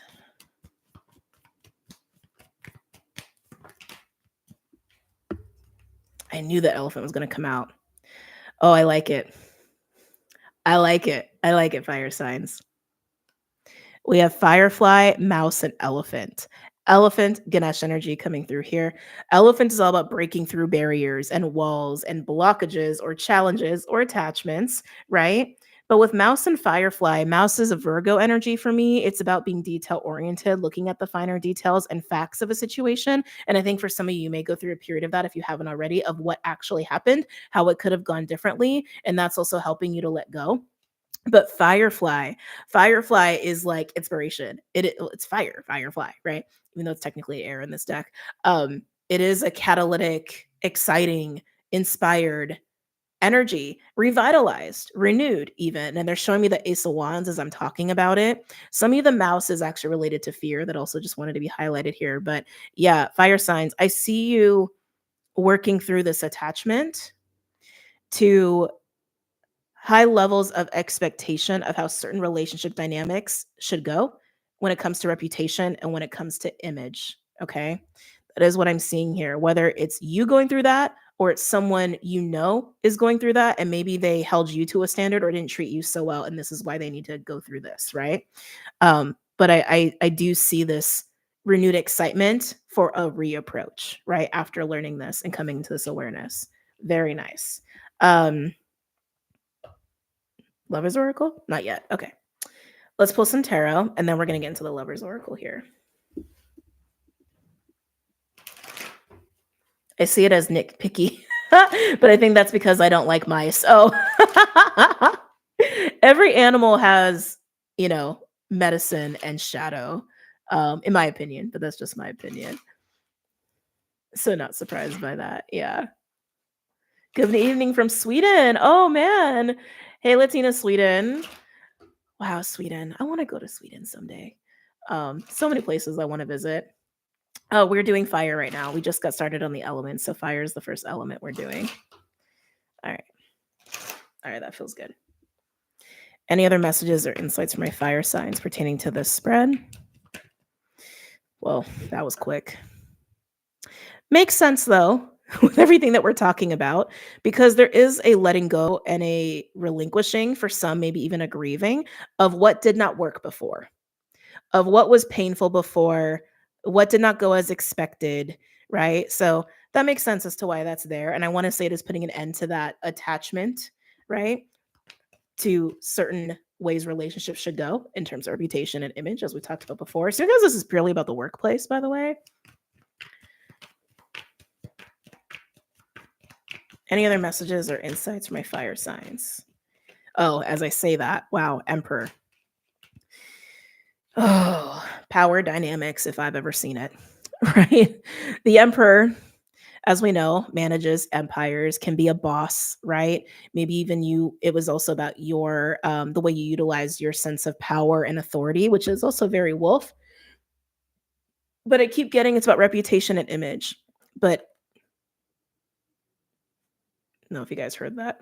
Uh, reputation and image, but maybe even in the way that you were operating either in the workplace or how you were operating your sense of authority and trying to maintain that attachment of this is the reputation you want to uphold. This is the image you want to uphold. This is the expectation you want to uphold. Or again, holding the other people to that or being held to that standard yourself by someone like this. All of that is being let go. All of that is being relinquished. Okay. So again, it could be about you and your emperor energy in the ways I've already described, or having dealt with somebody like this. And well, I want to say the distaste you were kind of left with because of that. Almost want to say the stain that was left behind because of that. Some of you guys, that could actually be a father figure as well, or grandfather figure. Any other messages or insights from my fire signs? Aries, Leo, Sag.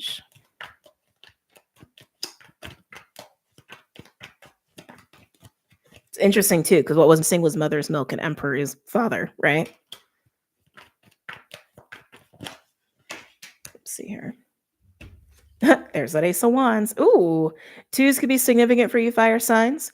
We have Two of Pentacles, Two of Swords, Ace of Wands, and the World. That Ace of Wands is totally that Firefly energy. The World is also right there because this is a renewed, rejuvenated, revitalized. Oh, I can reapproach because now I've learned. World card is also implying that there has been some lessons learned there. The Elephant also implies like breaking through barriers that were keeping you from getting into this state, right? But the Two of Pentacles and Two of Swords. Mm. Usually those represents. Oh man. Usually that can represent decisions and or balance. Two of Swords for me is it's Moon Libra. Two of Pentacles is Capricorn energy, so it's a lot of cardinal, just pointing that out.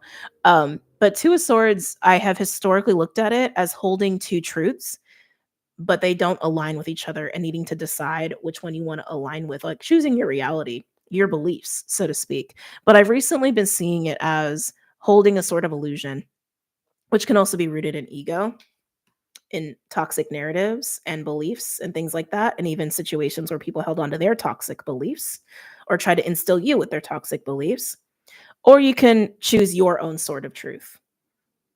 Okay. And I feel like that's what's happening here. It's recognizing that this behavior, this way of thinking, or dealing with people who feel this way or have thought this way, have kind of put a sort of illusion in your hand while you were holding a sort of truth, which is your own authentic divine truth of relationships and reputation and image and relationship dynamics and what power even is, right?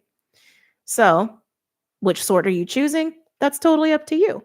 It could be your unique sort of truth, Aquarius, right? Or it could be the sort of illusion that you have been attached to with this Emperor energy, or the sort of illusion that was put in your hand because of a toxic person or somebody who had very strong attachments to how things should be and how things should go. It does feel a little bit like a controlling energy, but it comes from an insecure place of wanting to be seen a certain way and uphold a certain status or image. That's what it comes down to, whether this is somebody you dealt with or it's yourself. Okay. Just being honest about it. All right. Beautiful. That being said, let's pull from the Lover's Oracle. So, for those who are just coming in, I did, well, if you're watching this after the fact, I did a little timestamp about it. But if you didn't watch it, just to reiterate, we're having a little fun today because it is love season. It is love week. It is Valentine's Day this week, right? So, we're going to pull from this deck for anybody who is interested in romance or romantic messages, whether you're single or not, partnered, complicated, whatever. We're going to pull from this and see what wants to come through channel wise, okay? This box over here.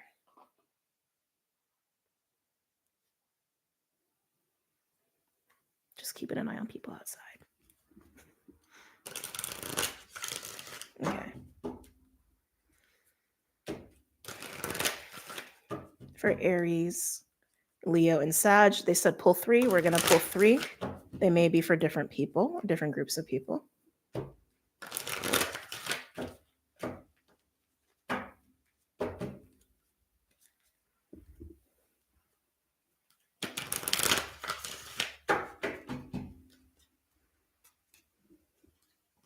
Aries, Leo, Sag. For romance, for romantic messages, please. Or insights. For Aries, Leo, Sag. So it's funny. I think this came up in Patreon. They are highlighting Cupid, like Cupid's arrow, and Eros. Again, that did come up in Patreon, so that's interesting. There may be a collective. Thank you. There may be a collective of the collective that's resonating with that, or that story, or that mythology, or those like synchronicities that just wanted to be mentioned. I love like this deck is cool, but the heart shape makes it very hard to shuffle.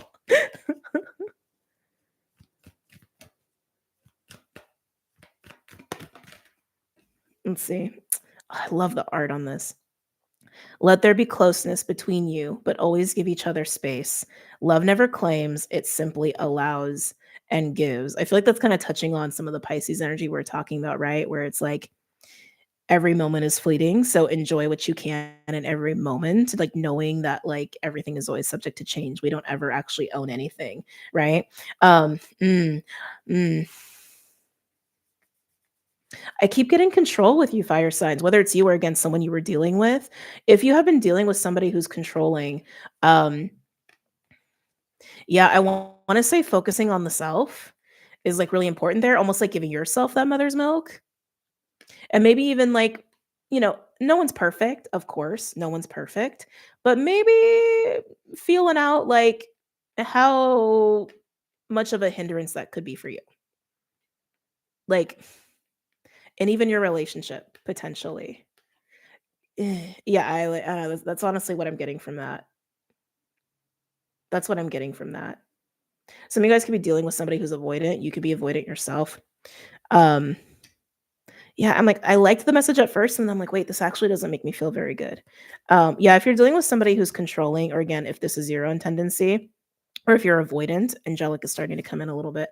Um, I just wanna say maybe some reflection could be needed there, and definitely, like, again, like, giving yourself that mother's milk when you can. And if you wanna, like, give mother's milk metaphorically to someone else, um, do so in a way that's unconditional, in a way that doesn't take from you, or doesn't hinder you, or compromise yourself in some way, okay? Anything else for my fire signs for romance? For Aries, Leo, Sag. I am getting, like, okay. Oh, sorry. Whoever this next message is for, I am getting, like, telepathy, like, very strong. You could be thinking about somebody could be thinking about you. Absolutely, that is happening. If you want a confirmation, you know that that's happening. You know that that's happening.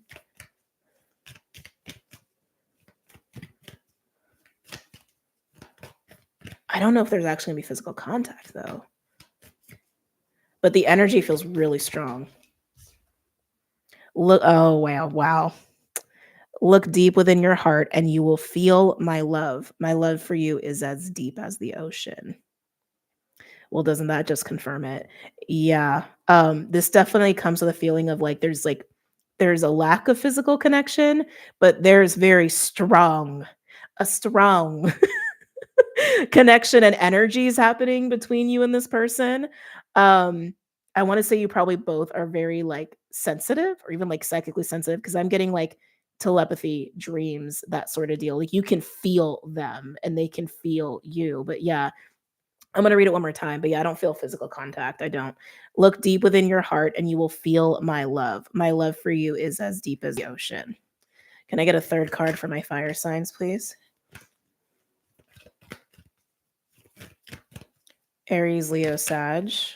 Oh, the cards are getting they're getting agita. They're getting agitated. Why are they getting agitated? Oh, God, this next group is making me nervous. Can I get a yeah, the cards like do not want to sit still. Can I get a third card, please, for my fire signs?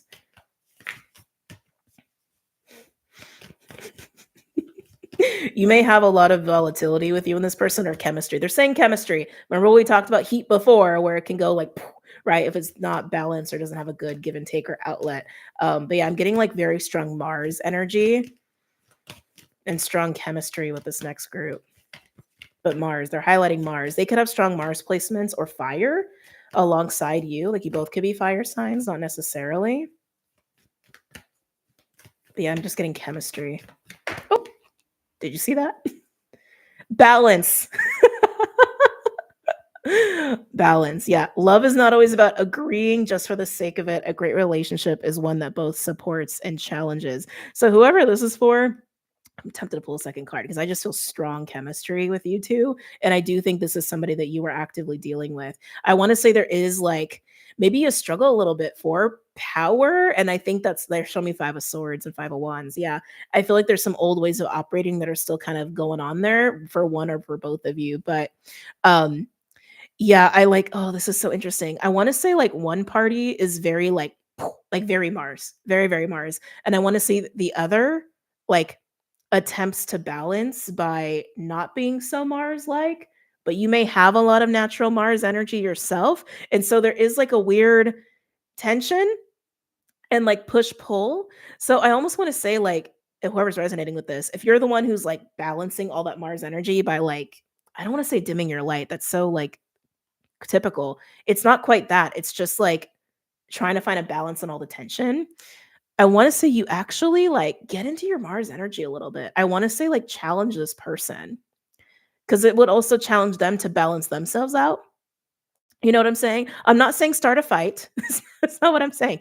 Balance, right? I'm not saying start a fight, but definitely, like, lean into your own Mars energy a little bit, because I think you may be thrown off balance because they're out of balance. Does that make sense? And you're both like, and you're trying to balance something that is not balanced, and then you're unbalancing yourself. It's just like, yeah, it's just, I don't like it. I don't like how this feels. So find the balance by not being afraid to kind of bring your own Mars energy to the table and see what happens. You may be surprised. Even trust is at the bottom there. Okay. All right. Let's move on to another element.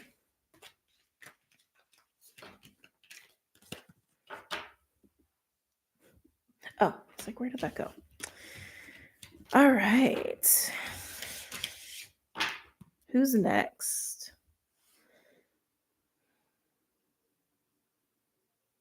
Earth. We're going with Earth.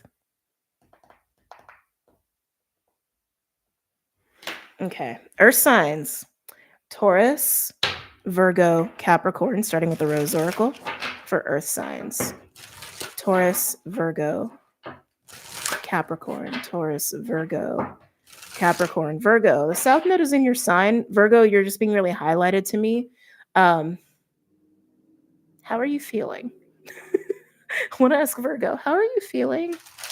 I'm hearing uneasy. Virgos are feeling uneasy. Okay. What about Taurus and Capricorn? Capricorn, you feel focused, but you feel very shell like. I think you're being you're guarding yourself against something. I want to say, yeah. Yeah, Capricorns, I want to say you're actually trying to guard yourself against something or protect yourself against something, and you're trying to stay focused on that. Like, almost, I want to say, like, you're trying not to give your cards away. Interesting. Taurus, something's not clear for you. Taurus, this is a really interesting visual. I feel like you're actually like very planted in one spot, and you're trying to like sit and figure some shit out, but I just keep seeing clouds. It's gonna be very Taurian, but like typical advice for Taurus, but loosen. That's what I want to say. Get up from the spot and go do something else. Like, shift your focus. The clouds will lift. You can't keep sitting in the same spot, keep trying the same shit and expect something different, right? Yeah, stop focusing on it. It'll get clear on its own, is what I want to say. Okay, get into the Rose Oracle for my Earth signs: Taurus, Virgo, Capricorn, Taurus, Virgo, Capricorn. Virgos, you are very uneasy. I feel like you guys feel kind of anxious. What's going on for my Earth signs? Am I taking this? Yes? Okay. So this card came out again. This came out for fire signs. Taurus, you may be very strong in this reading, which Uranus in Taurus is very active, so it makes sense. Earth signs, if you have any fire in your chart, you might want to go ahead and look at that, because that came out for fire. Embracing change, cycles of life, transition, and growth. I feel resistance with you, Earth signs, on this. Feel a lot of resistance. Where fire signs were embracing it, you're resisting it. And then we have the bloom. Creations realized, right time, harvest, and celebrate. Yeah, Earth signs, I feel like all of you have this like underlying sense of discomfort, or like sense of anticipating something not good, or trying to almost like preemptively do some collateral damage by trying to figure some shit out. Because like Virgos, you feel anxious. Taurus, you feel confused and frustrated. Cappies, you're just like in a shell trying to like do your Cappy thing and push through. Like, something's making all of you uncomfortable is what I'm gathering. And I want to say it is this feeling of change. But you're resisting it. And I want to say the key is to actually just surrender to it. Really, like, surrender to it, embrace it. I know it doesn't feel comfortable, and I know you want to like understand it. I know you want to see what's ahead. You don't need to know what's ahead. That's kind of part of the fun with all this like Pisces, Aquarian energy, is to embrace the unknown, right? And to allow for things to be happy accidents here and there. Allow yourself to relax, allow yourself to have some pleasure. You don't have to have it figured out. You just have to enjoy it. Okay. Can I get a third card for my Earth? That was fast. Yep, the sacred waters. Nourishment, replenishment, rest, health, self-care, dare I say, pleasure, and relax. Relax, my earth signs, relax. Just relax. It's okay to just let go for a little while. Everything will get done when it needs to get done. Even if it's like not at the perfect deadline, whatever you want to have figured out, whatever you want to have done, it will. It's okay to let go for a while. It's okay to have fun. It's okay to rest. It's okay to lay down. It's okay to give yourself some pleasure here and there. And that's clearly what's happening here. Okay. Well, very specific. Some of you guys don't want to let go of things that are not only familiar, but things that have worked really well for you. I get it. As a Cappy Moon, I get it. Okay. Um, but you may be surprised at what a little rest, a little break, a little respite, a little fun, a little laughter, a little sexy, sexy time will do for you. Okay. Yeah, I want to say stop focusing, stop trying, and just let go for a little while and just give yourself permission to do that. It's very clear. It's just going to keep repeating itself. So let's go ahead and move into the animals.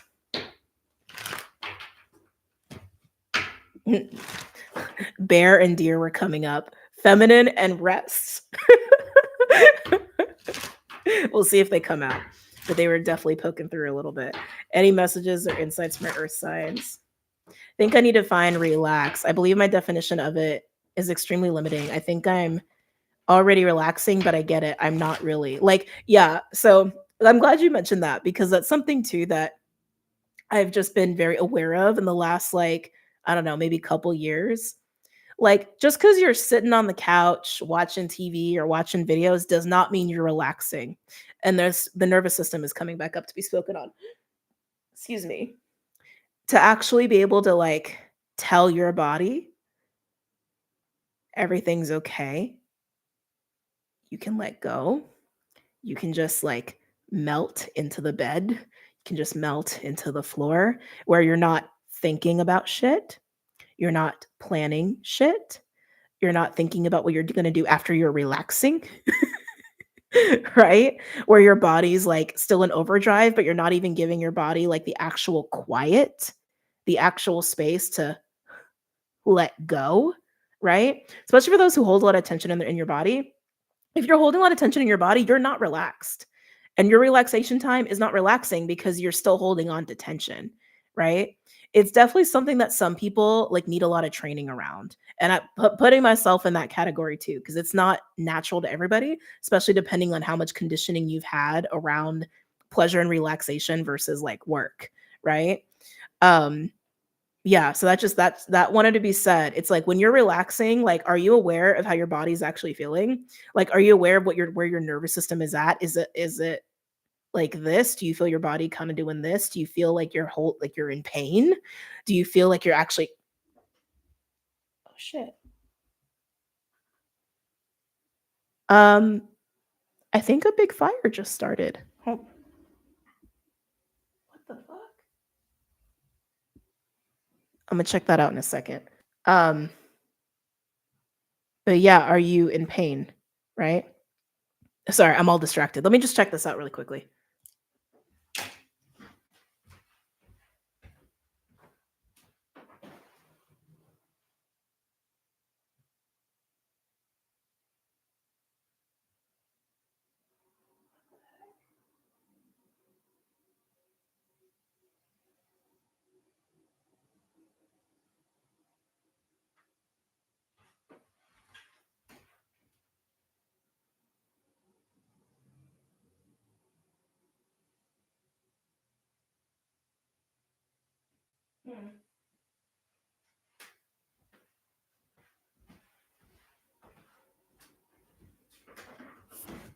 Oh, jeez. Sorry for the noise. Hold on.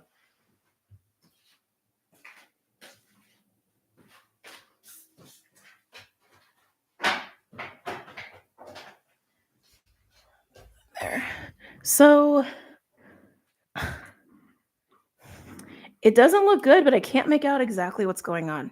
Um, Probably not without like actually walking outside and going like up to it. Um, like huge plumes of black smoke, like huge.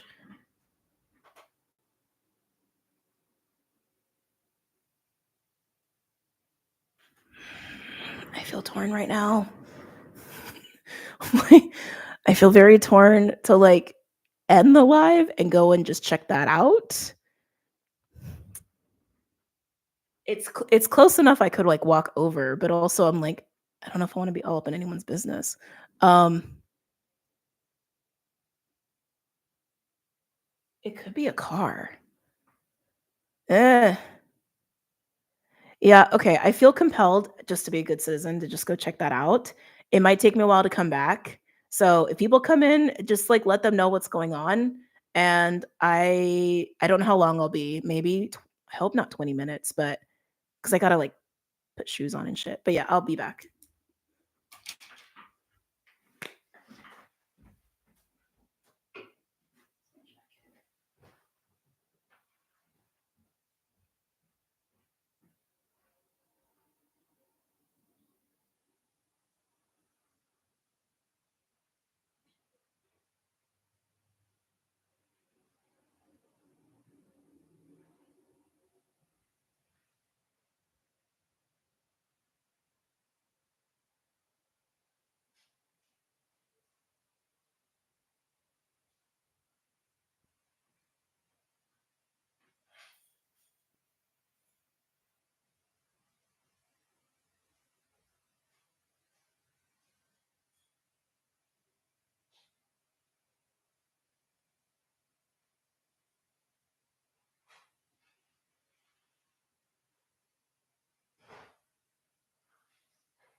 little venture.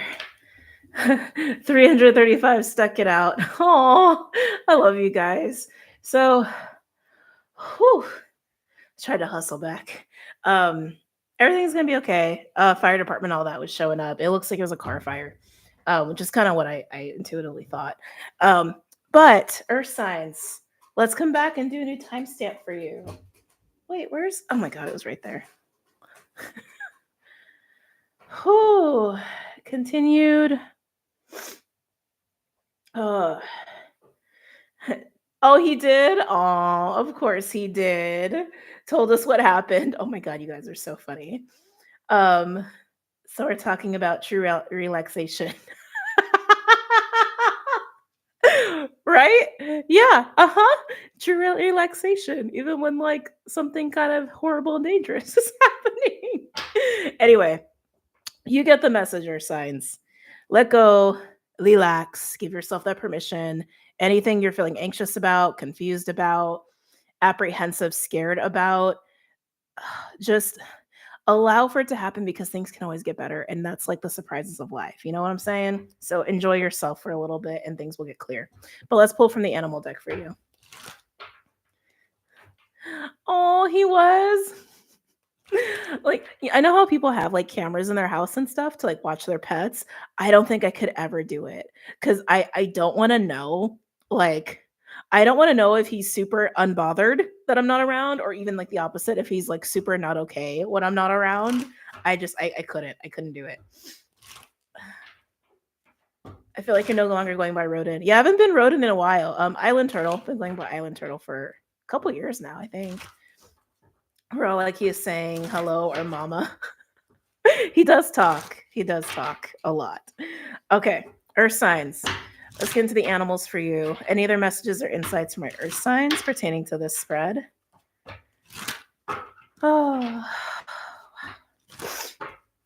I feel like that was Uranus and Taurus at work, man.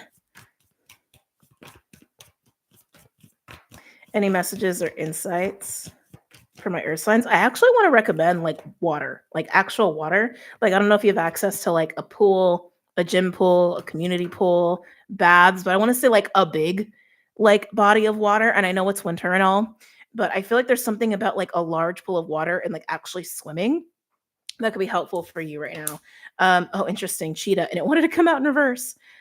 Yeah, they say keep it in reverse. Okay. Earth signs. Cheetah. This is Eight of Wands energy. It's also masculine energy. It's the Yang principle. It's like pure fire.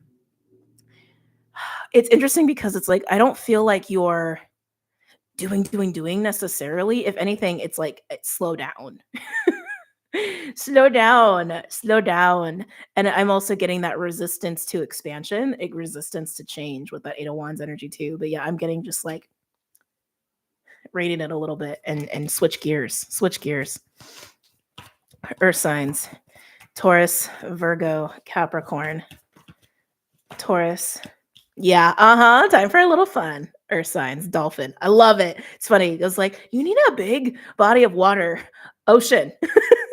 If you have access to ocean and it's warm enough, get in the ocean. Okay. You need to frolic. You need to like cleanse off all that stress off of you. Some of y'all need a spa day. Some of y'all just need some time in the hot tub. Like, you need to relax. Okay. Relax. Dolphin is play. It's sensual energy. It's sexual energy. It's frolicking. It's also childlike energy. It's also the card of the healer as well. Play is your medicine this week. Okay. That's your homework. Play. Play is your medicine this week. Anything else from my mouse and butterfly? Relieve yourself. I like this is just such a clear message for my earth signs. Mouse energy, I already spoke about this. This came up in the fire sign reading as well. That was sorry for me to say. Mouse is about focusing on the details, whether you're doing that in an efficient way or too much. It can be a little bit of anxious stress energy and like trying to figure things out. Butterfly, relieve yourself of that. Let it go. Let it go. Be light and airy fairy, even if you must. Like, butterfly is embracing beauty and grace and being very light in your energy or even being lighthearted. Butterfly can also speak of being renewed. And I feel like if anything, it's about your own restoration and just like relax. Okay. Very clear. Just very, very clear. Let's go ahead and get into the tarot for you guys.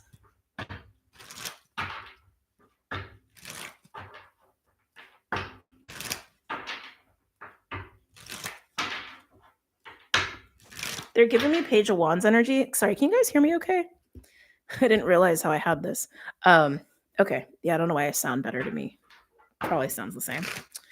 They're showing me Page of Wands, which to me is very like inner child, very playful, and like what's on the horizons and getting excited, right?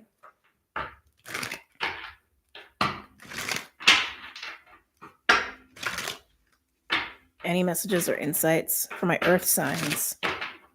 Taurus, Virgo, Capricorn. Oh, looky here. Some of you guys might have really strong air in your chart. They were highlighting air, which makes sense, right? Because it's like they're neighbors. Earth signs and air signs are neighbors. So you could have some air in your chart, or you can be an air sign and maybe you identify with earth signs in Vedic. That's also coming through. But look at this, Ace of Cups and Ace of Swords. This is taking on a new perspective when it comes to your emotional body. That's what I'm getting with this. Ace of Cups is my card of the heart and the soul. Ace of Swords is a mastery of the mind. It's a perception, it's communication, but it's also all about the new. The aces are all about the new. And I feel like that's what I'm looking at with you. Earth signs is having a new perspective on what it means to take care of yourself emotionally, or even what your own emotional needs are. Okay. What it is that you want. And look, temperance, balance, restoration, healing. Right. So, not surprised that that's out here. Anything else for my earth signs? All will be clear. I like just have fun and things will get clear. Okay. Pleasure, and things will be clear. Anything else for my earth signs? Taurus, Virgo, Capricorn. Let's see here. Look at you. Look at you. Earth signs trying to figure shit out. Two of Wands and the Three of Pentacles. What do I want to do with these people? What do I want to do with these plans? What do I want to do with these seeds? Do I go left? Do I go right? Hanged Man, it's not clear. I don't know. That's why you need to have fun. That's why you need to have fun. For some of you, there actually are some delays and hangups when it comes to certain plans or certain like collaborations or working with certain people, dealing with certain people. I'm getting friends and colleagues mostly, or even like planting certain seeds. It's like I'm feeling like you just want to like you just want to go, you just want to do, you just want to like have this turn into like the Eight of Pentacles is kind of how it's coming through. It's not time for that right now.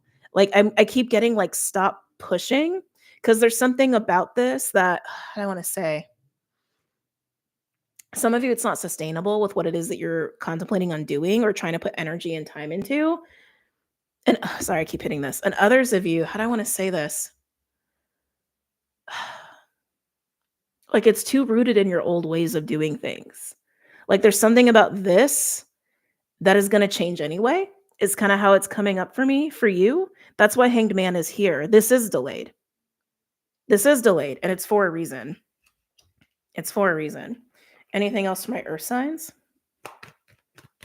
They're highlighting this again. Actually, can you clarify Ace of Cups and Ace of Swords? Can you tell me more about that?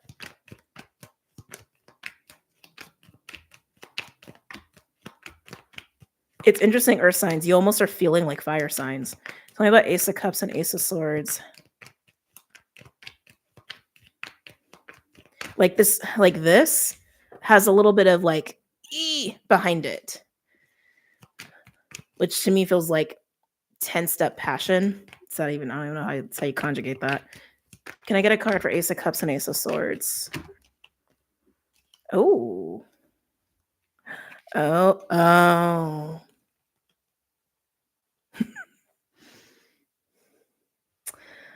Earth signs. Some of y'all are dealing with a certain person.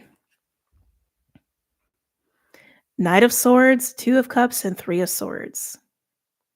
This is expressing your tension and discomfort. Okay.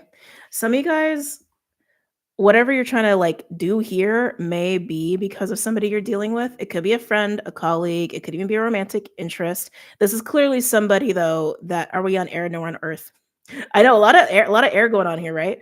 No, we're dealing with earth right now. And earth feels like all over the place. I keep getting like fire and I keep getting air. I'm actually getting very little earth energy with my earth signs today. Um, but yeah, like this is like needing to divulge something, and it's clarifying the Ace of Cups and the Ace of Swords. So your new perspective on what your emotional needs are, how to take care of your emotional body, also seems to be coinciding with releasing some tension and some discomfort that you have, either divulging this to somebody and having somebody be a listening ear, right? Some of you, it's actually confessing something to somebody of like, hey, like our friendship, our work relationship is causing me this level of stress, right? Could even be that, but it's definitely an expressing and divulging of this tension and your stress. Again, whether it's to a listening ear and someone you feel comfortable divulging this to, and maybe going off and having an adventure with somebody. I'm getting a little bit of that for some of you.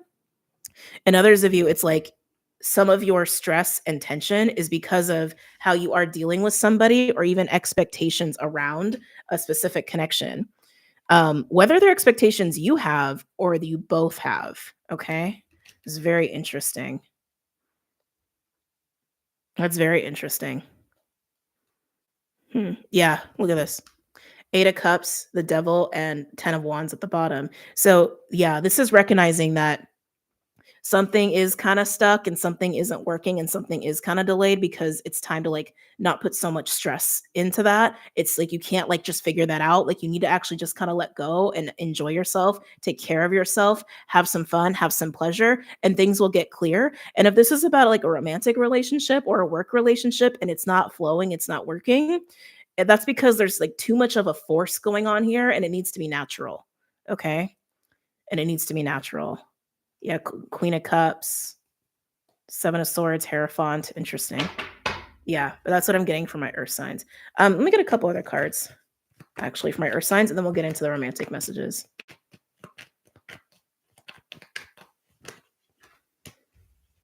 Yeah. Wow. Yeah. Wow. King of Wands, Six of Pentacles, and Death. Six of Pentacles can represent give and take within relationships. It can also represent balance, which is the minor to the major justice card for me as a reader. King of Wands, that's absolutely your energy here, earth signs. Like I said, it's almost like you're a fire sign, and I am getting strong air with you too. The amount of energy and focus that you have been like exerting, trying to figure something out, trying to get something to work, Death card needs to change, right? So this can actually correlate to changing the dynamic between you and other people. This is also changing the dynamic that you have with how you sustain your own energy, hence giving yourself more balance, giving yourself some time to play and relax, and not always being about like trying to make something work. Okay. Yeah. All right. Let's get some romantic messages. And if you're like, why are we pulling romantic messages? Because it's the season. So keep in mind, I'm just gonna go with I'm gonna be just be channeling with these messages. And when I say romance, it doesn't matter like what your romantic status is in your life right now, single, partnered, anywhere in between, or any other strange miscellaneous situations you may be in. Um, yeah. So let's go ahead and get into these messages from my earth signs.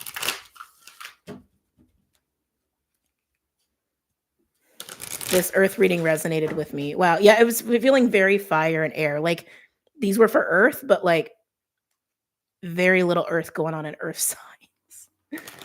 Which makes sense. We have a lot of fire and air right now collectively. So I suspect most people to resonate with the fire readings and the air readings.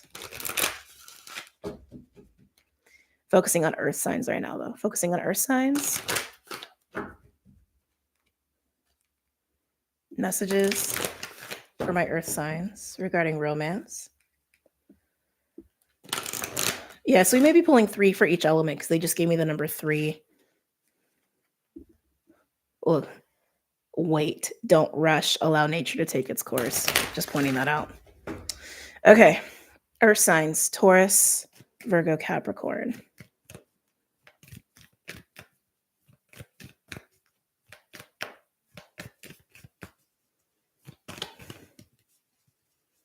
Earth signs, Taurus, Virgo, Capricorn. Yeah, some of you guys are also like really in your head, which makes sense with all the energy we're talking about. So this is focusing on romance. And I want to say what I'm feeling right now in particular is probably for people who are either like dating or you're partnered or you're in weird situationships or maybe like you haven't fully closed out some stuff with some romantic people. I'm getting a lot of like this is like such an air sign thing, running through a lot of scenarios but not actually communicating it. And I think that's also why the Knight of Swords is coming out, because that's actually what's needed here. Because that's the thing about the mind. The mind can play all kinds of tricks, right? When we run through scenarios and we assume or we imagine without actually having the conversation with the person, we can put ourselves into a way of thinking about a specific situation or relationship that's not actually accurate, right? You set up before to enjoy fantasy, but let it go. Yes, yes. Yeah, this feels like rumination. Yeah, this feels like mouse. That's what that feels like.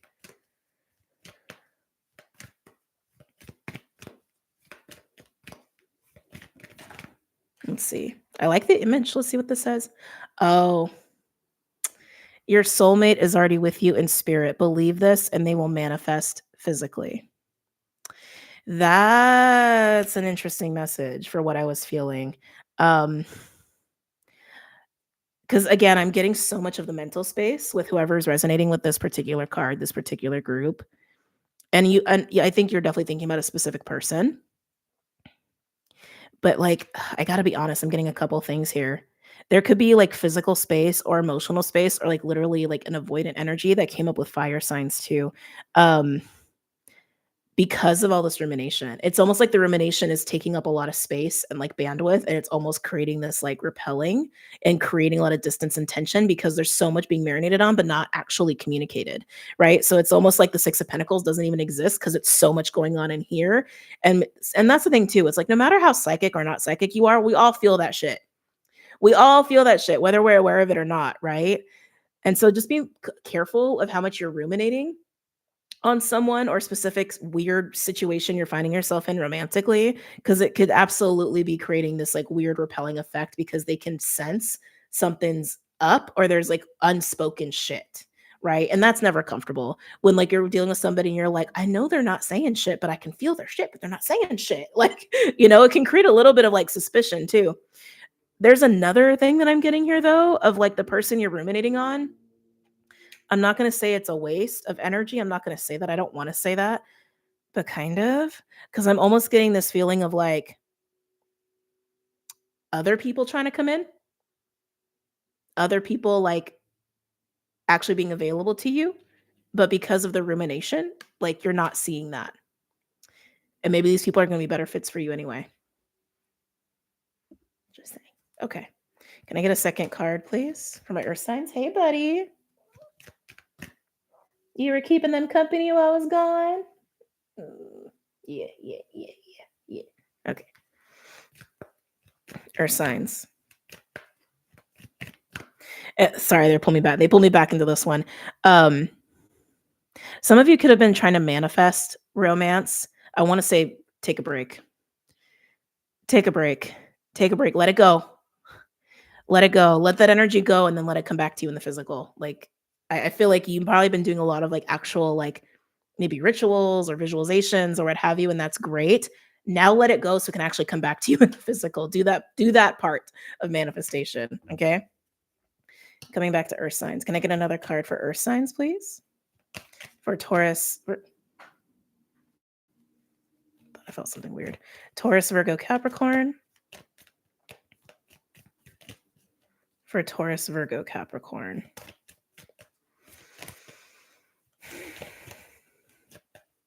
I keep getting like an intellectualizing of things and like the plan, what's the plan?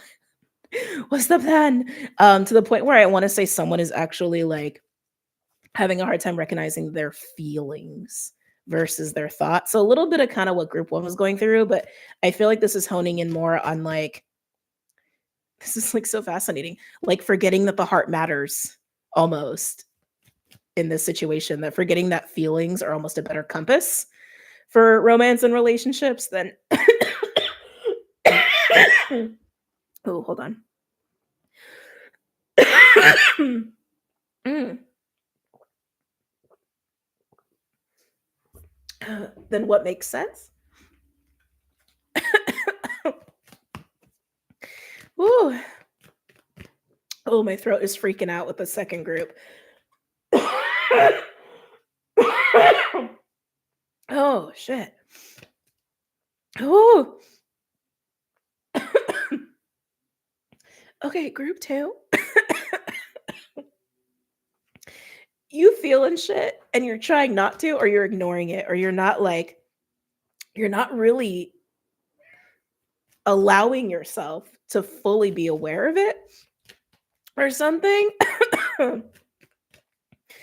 Oh, you need to give your heart a voice. For group 2, you need to give your heart a voice. Let's see here. Oh man. Okay, hold on. This deck got all kerfluffled. You have a card. I gotta put these back. It's bugging me. Feeling very Virgo right now. Huh. On the bottom, we have secret admirer. Someone has deeper feelings than they are letting on. And then life is a series. This could be for Virgos. I just was getting very Virgo-y stuff. Life is a series of constantly shifting cycles. When we resist change, we resist the natural flow of life and create unnecessary stress. Go with the flow and you'll be surprised where it leads. Yeah, I just got to call it how it is. I feel like somebody has got some feelings and they don't know what to do with that. So they keep planning, using intellect, using their brain, trying to logic shit out is what I'm getting, trying to have a plan. They're showing me pentacles though. Like trying to have a plan, trying to have a plan, trying to have a plan. And I want to say the plan is not flowing because it's not about that. It's just about like what do you just feel? Right? What do you feel? Just act on what you feel. Just do what you feel, not what makes sense. And that's what I'm getting here. Whoever this is resonating for, whether you're the one with the feelings or someone else's, whoever's got these feelings that they like can't figure out what to do with or even fully acknowledge. I want to say they're actually going through major shifts right now. Like they're showing me the death card. Like something in their life may have drastically come to an abrupt end, or they maybe feel, yeah, thank you, they're confirming. Yeah, whoever this is, they're recognizing that their life does need to change, and they are having trouble with that. And there's something about that that's also disruptive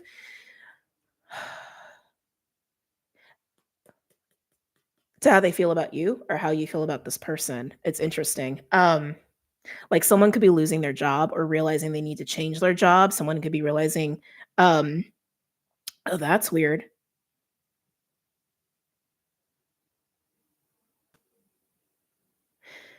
It almost feels like an awakening. It kind of has a little bit of that flavor in the minor way and in the major way. Minorly is like, oh man, this is a job that I hate. Go figure. Let me change my job. Major is like, oh my God, who am I? How did my life get this way? And there's something about that in relation to also what they feel for you or what you feel about this person. Underneath that, we have forgiveness. Um, yeah, it just feels like someone's aware that a big aspect of their life or their whole life is actually like out of whack or topsy-turvy or like not in alignment with who they really are. And it does have this little bit of like a major wake-up call. And at that same time, there's also these like feelings that are there. Um, and almost the realization of this is making this come more to the surface, but also causing more anxiety. Very interesting. Okay, let's get a third group here. Is the full moon tonight? It's on the 12th. Well, it's on the 12th at like 8:40 a.m. East Coast time. So adjust that to where you are.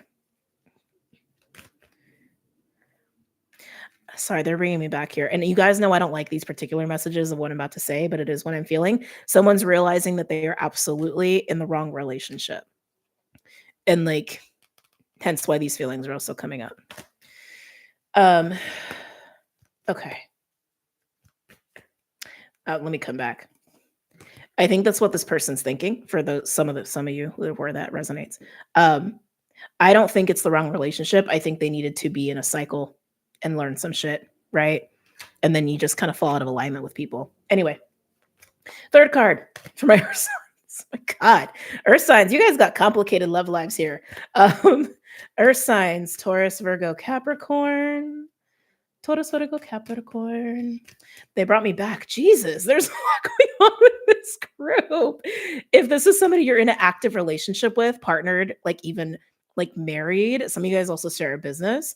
They've been kind of having a little bit of like, again, this wake up call that something in their life is really wrong or really off, and they don't know how to talk about it. They don't know how to talk about it. Anyway, let's come back to the third group. Jesus. Taurus, Virgo, Capricorn. Taurus, Virgo, Capricorn. Taurus, Virgo, Capricorn. Final message for a third group of people regarding romance for this week.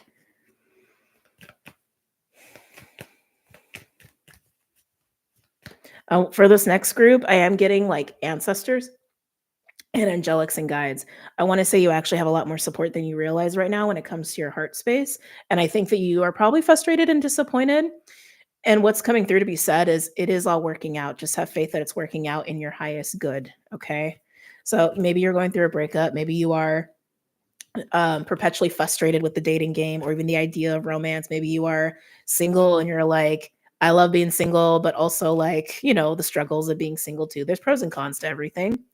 I just feel like you're frustrated and disappointed no matter what your status is. But you have a lot of support, like spirit, like literally like spirit support with your heart space with this.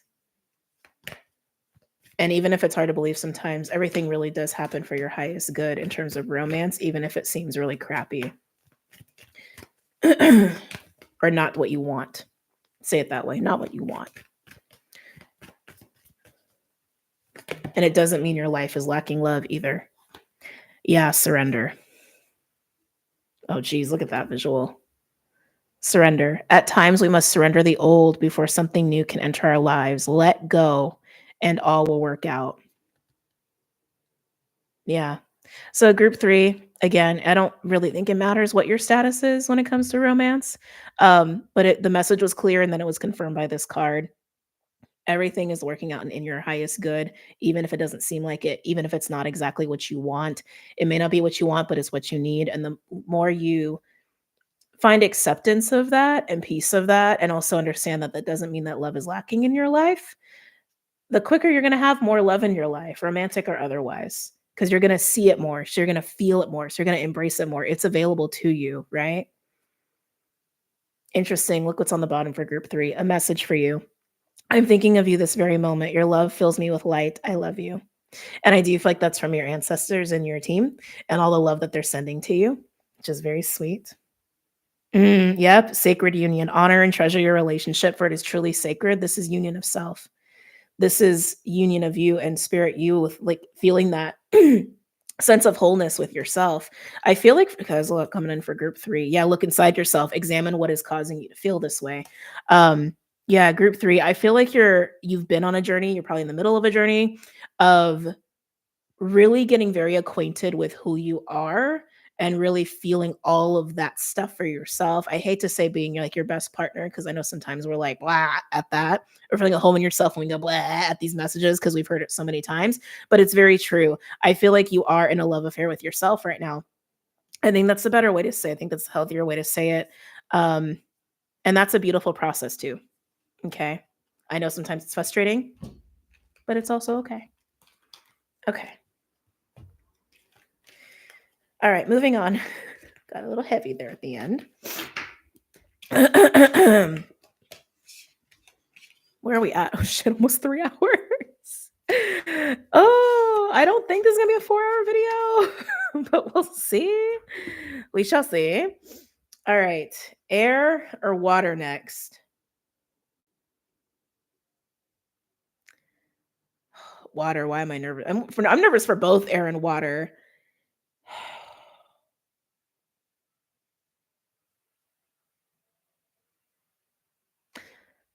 Wow, I'm kind of torn actually. Air and water, you could have something going on here with each other.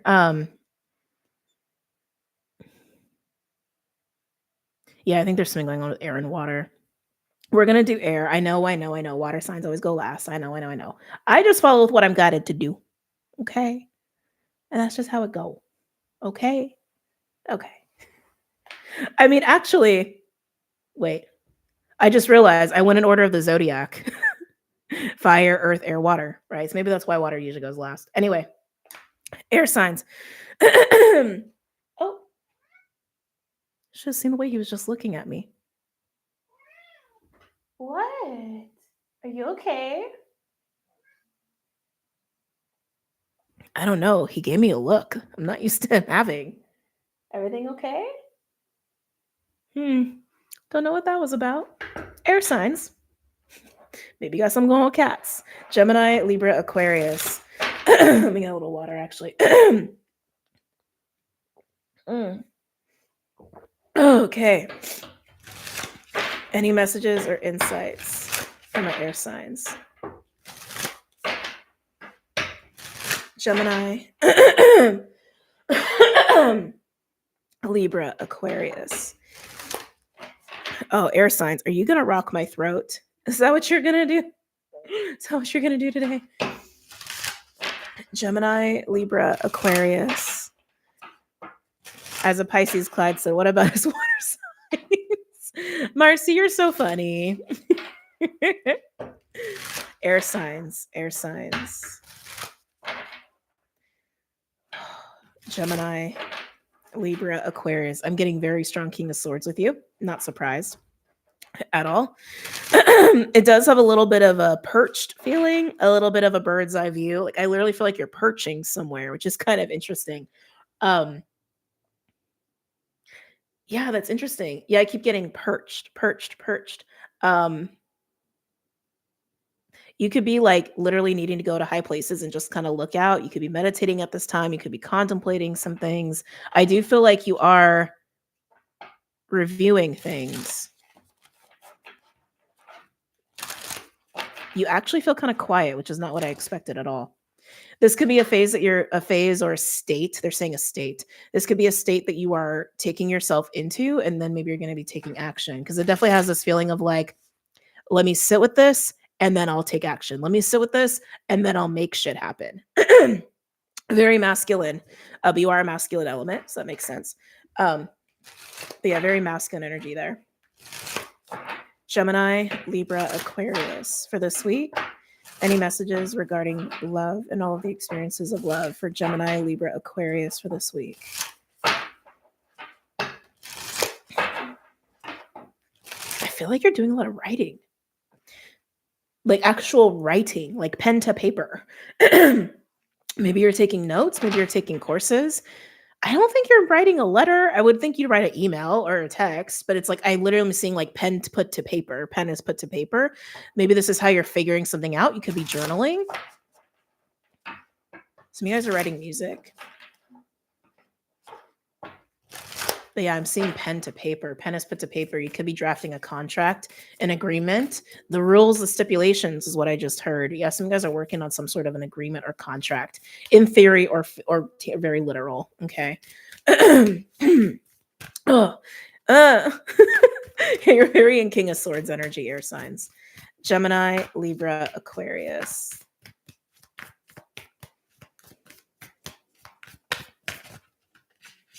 Feel like you're aware that an ending is happening.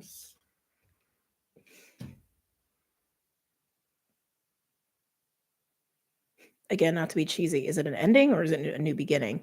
They're one and the same. They're one and the same. Okay. There's a card here. I haven't seen it. I don't want to see it yet because I'm still getting information. Air signs, whether this is you or someone you're dealing with, it feels like very much like somebody is trying to figure out the stipulations of an agreement, whether it's a physical contract or just an understanding between two people. And it does feel like an elevating of a situation or like again, agreement and contract is coming up here. Like this is how it will be moving forward. Maybe you are getting a job offer. Maybe this is like, elevating a relationship, right? Um, maybe this is even just setting boundaries with somebody. But it's very clear. It's very like, what's happening now? Let me see this. Let me look at this. What do I need out of this? What do I want out of this? What's fair? Okay, let's jump on this. Let's do this. Let's talk about this. It's very King of Swords. Sub Rosa, hidden in plain sight, mysteries, learning, and teaching. Oh, I love it. This is High Priestess energy. This is totally High Priestess energy. So, okay, air signs, your reading is going to be fascinating because I'm feeling that King of Swords energy super strong.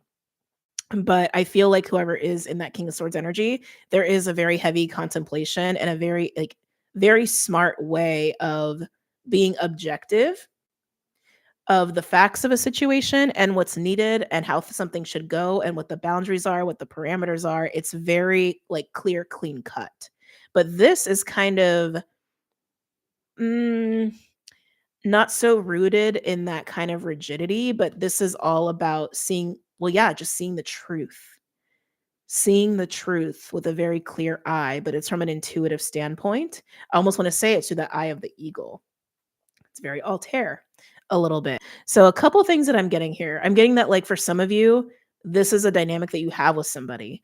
Like one of you is very like high priest, high priestessy, and the other is very like factual king of swords. Some of you, this is about the aspects of you, your inner king of swords and your inner high priest, high priestess, and almost want to say marrying the two, which is interesting. Not mirroring, marrying the two within yourself, working with your intuition and working with your intellect, seeing something for what it is, calling it out for what it is, laying down boundaries and understandings that's in a way that's needed.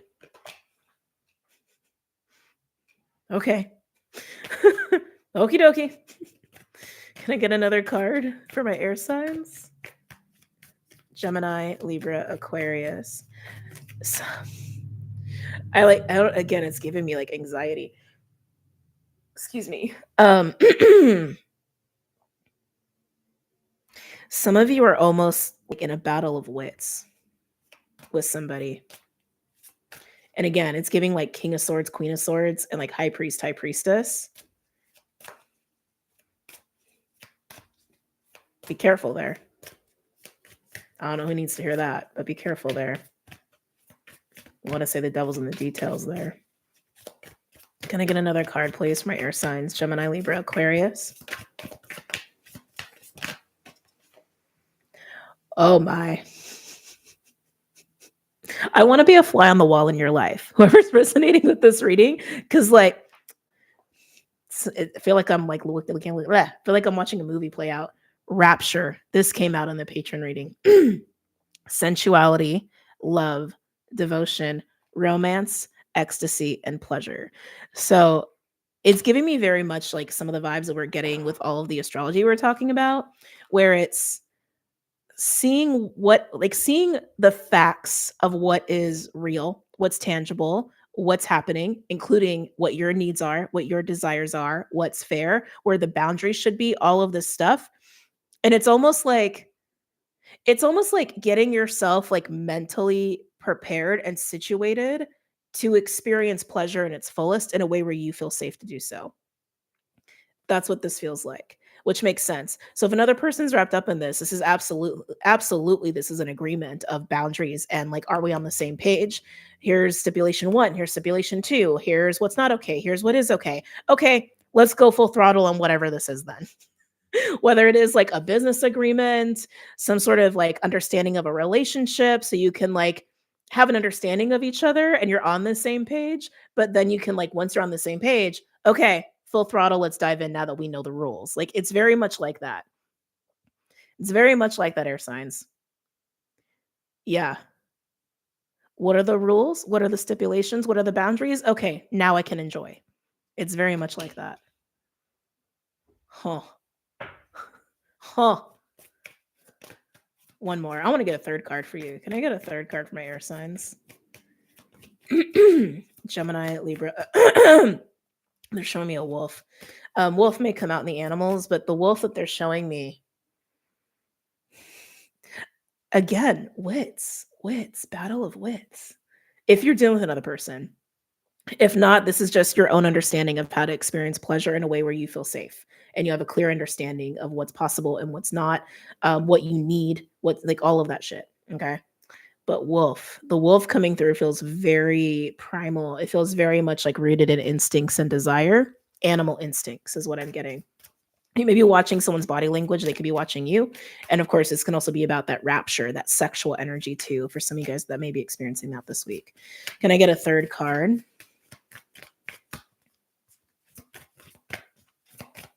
Can I get a third card from my air signs? Gemini, Libra, Aquarius.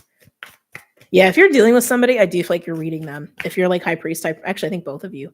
If this is like a king of swords, queen of swords, high priest, high priestess sort of thing, you're reading each other. It's making me nervous. Can I get a third card, please? Are you gonna give it to me? Yes, they said. Oh, thank you.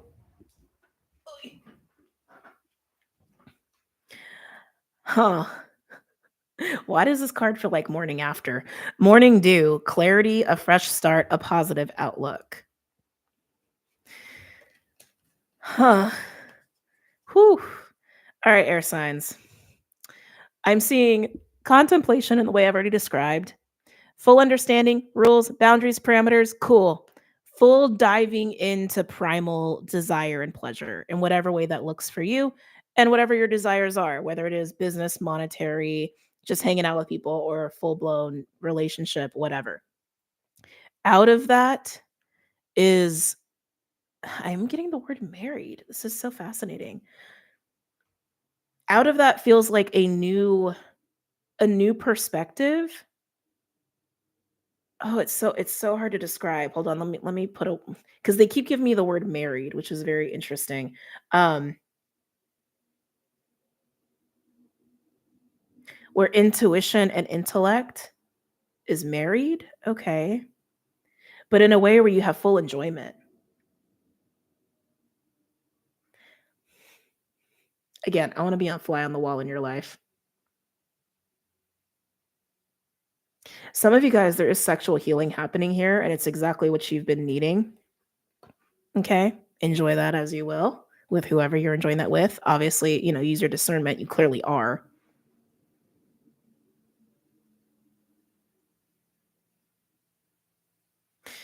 I'm trying to think of another way to phrase this because this is very interesting. Just the process is fascinating to me. It's almost like you have a portal available to you, an opportunity available to you, and you're staring at it. You're looking at it for what it is, knowing what you're getting yourself into, and deciding, okay, if I go through this, this is what I need to feel okay going through this portal. Jump through the portal, and then there you are on the other side, feeling refreshed, rejuvenated. I want to even say elevated as well. So fascinating. On the bottom, we have the grandmothers. Remember your roots, perspective, and trust the weavings. And I keep getting the word married. Again, I feel like there is like a braiding happening here with you with like two aspects of yourself. Could this also be a relationship? Yeah. Not in the traditional sense of being married, but like intertwined for sure. Interesting. All right. Let's go ahead and pull from the animals. Grandmothers. Yeah. Okay. Air signs: Gemini, Libra, Aquarius.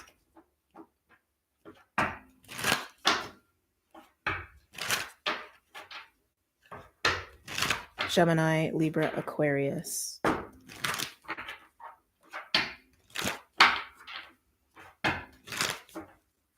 The energy is starting to shift. Like as I'm reading, the energy is shifting. It's really interesting. Air signs, I feel like this week you may be transmuting some interesting energy. Dolphin. Earth signs had this too. And you and fire were very prominent in Earth signs reading, just so you know. But dolphin is play. It's sexuality, sensuality, giving me portal vibes here. It's also the card of the healer. Yeah, again, I feel like you're literally with a high level of awareness, looking at an opportunity or an event or maybe like an actual portal for my mystics of massive change, elevation, and healing, and you know it, and you're just trying to figure out how you want to take yourself through that experience. Yes, Bubby. Dragon at the bottom. Could be dealing with some dragon energy yourself.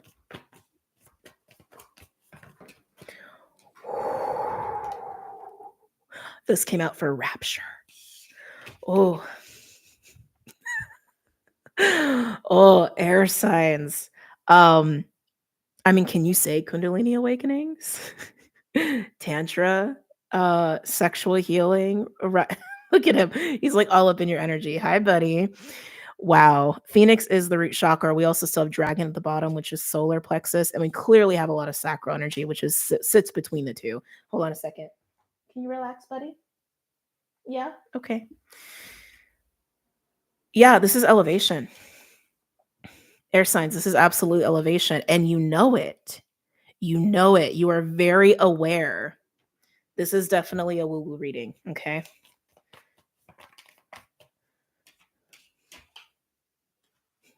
Boom.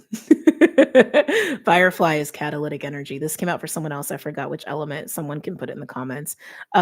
Firefly, it's boom. It's literally the card of catalyst. Hold on. Stop it.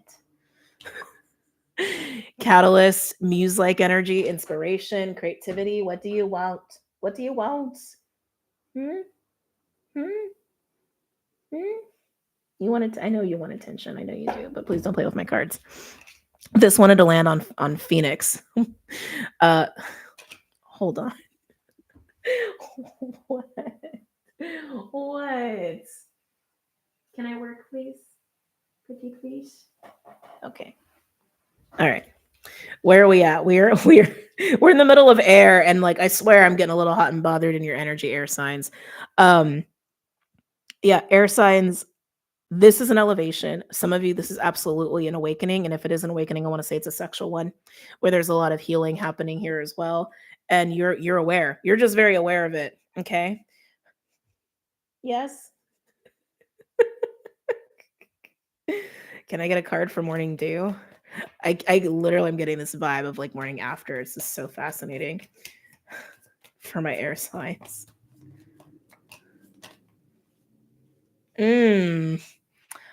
Oh, that's nice. Hummingbird is a burst of like positive energy in this deck specifically. Hummingbird can be a spirit animal for you. Hummingbird to me is also a timing energy, and it also can represent magic. Um, you're you're coming out of this renewed, changed. Some of you again awakened. Some of you sexually healed and or healed. It's just like, and you know it, but it's literally like before you go through this, you know what you're signing up for. This is so crazy. Um, you know what you're signing up for. This is also why you're taking time to sit with it, of how you want to experience it and reconciling your understanding of it. This is crazy. Let's get the tarot out here. And she likes this. Aw. Oh, it's interesting because like with other cats, Clyde is okay with other cats, but most cats are not okay with him because he's so big. So he's kind of intimidating, even though he doesn't do anything. Like when he encounters other cats, he actually just kind of like sits there. And a lot of times he submits to like make other cats comfortable. But a lot of cats are kind of scared of his size. But he does well with dogs.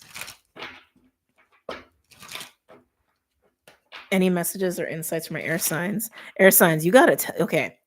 By the end of this week, y'all better put in the comments what is going on in your life, okay? I want to know because this is wow. This is very wow. All right. Gemini, Libra, Aquarius. Any messages or insights from my air signs? Okay, so we have 10 of Wands and the 8 of Swords. This is something that is being done away with. I think when this presents itself, when you become aware of this, I think it is going to bring some stuff up within you. Also, why you need to take time with it to feel it out, understand it, all the ins and outs of it, all of what it means. Because 8 of Swords and 10 of Wands, it feels like a burden of, like, it's interesting, a burden of belief is actually coming through here. Um, Also fear, definitely fear. And I just want to say it's like, it's just apprehension of how do I fully understand this? That's kind of how this is coming through. How do I fully understand this? And I want to say again, this is very awakening heavy for you. So yes, it absolutely could be opening your mind and putting you in a position to have to like shift your beliefs in order to actually fully embrace it. But I feel like there is a lot of healing in this. And that healing, yeah, it's healing of beliefs. That's it. Yeah. Healing of beliefs. That's just how it keeps wanting to come through.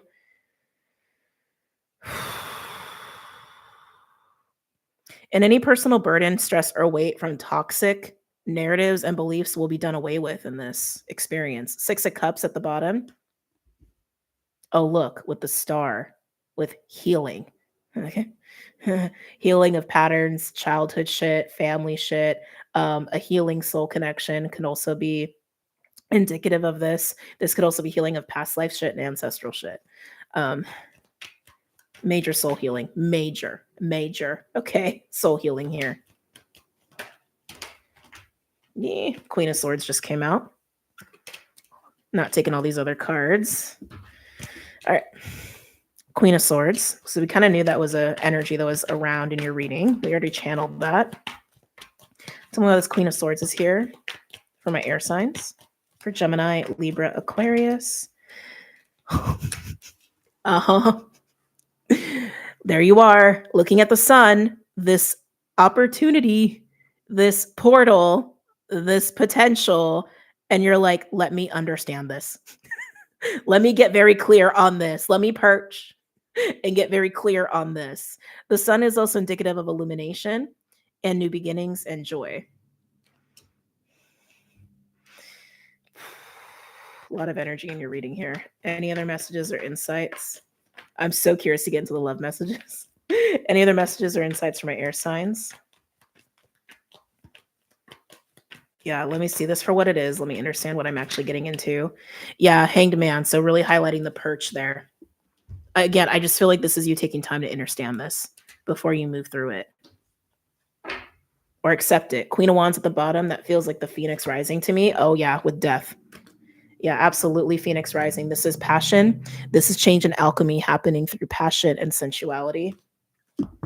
Oh, look, of the 6 of Cups. Yeah. Okay. Any other messages or insights? Interesting.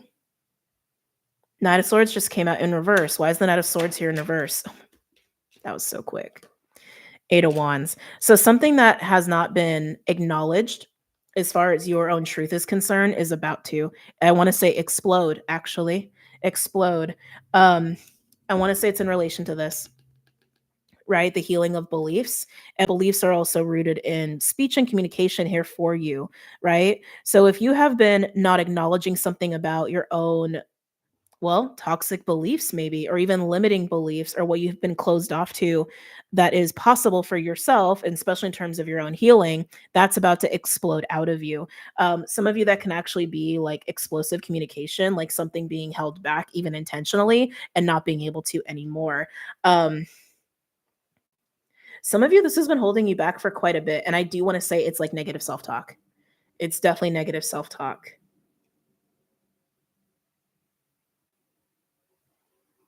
Something else going on here. Can I get another card for the Knight of Swords in reverse and the 8 of Wands?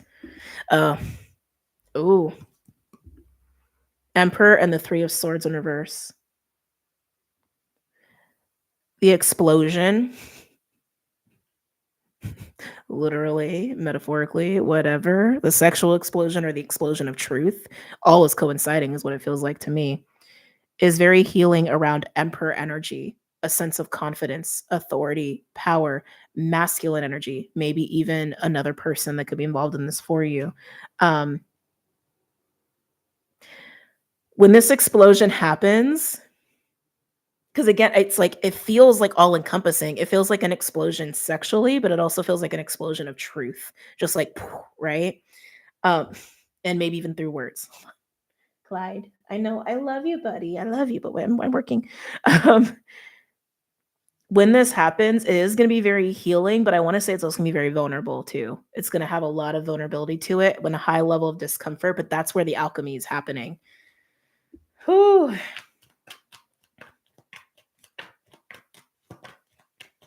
Some of you, this is actually going to heal a relationship you're involved in. Yeah, the world. You will be changed. You will be changed after this, buddy. I know, but you gotta just give me some time. You will be changed after this. Some of you, this is again like a major block or something that's been really holding you back, and it will change you in that way forever. And I want to say the way you think about yourself, the way you talk to yourself. And if this is happening between you and another person, I think most of you, this is a very like sexual experience you're having with another person. They may even be changed afterwards as well. And then hence your relationship with them would be changed after this as well. Magician and the devil. Definitely some magic going on there. And again, a lot high levels of alchemy. Any final messages or insights from my air signs?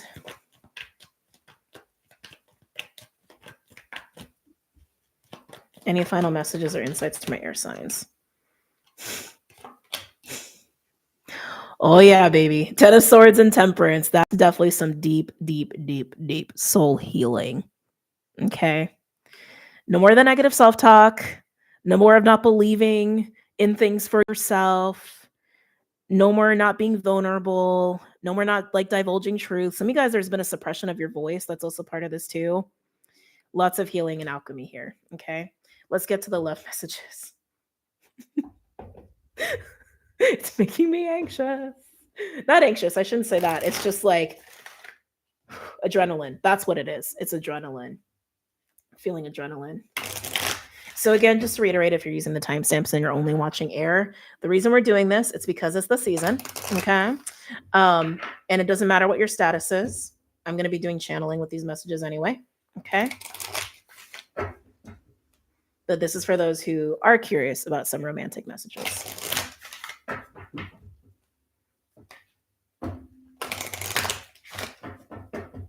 Okay. For my air signs, my headphones just got weird. Gemini, Libra, Aquarius. Gemini, Libra, Aquarius. Excuse me.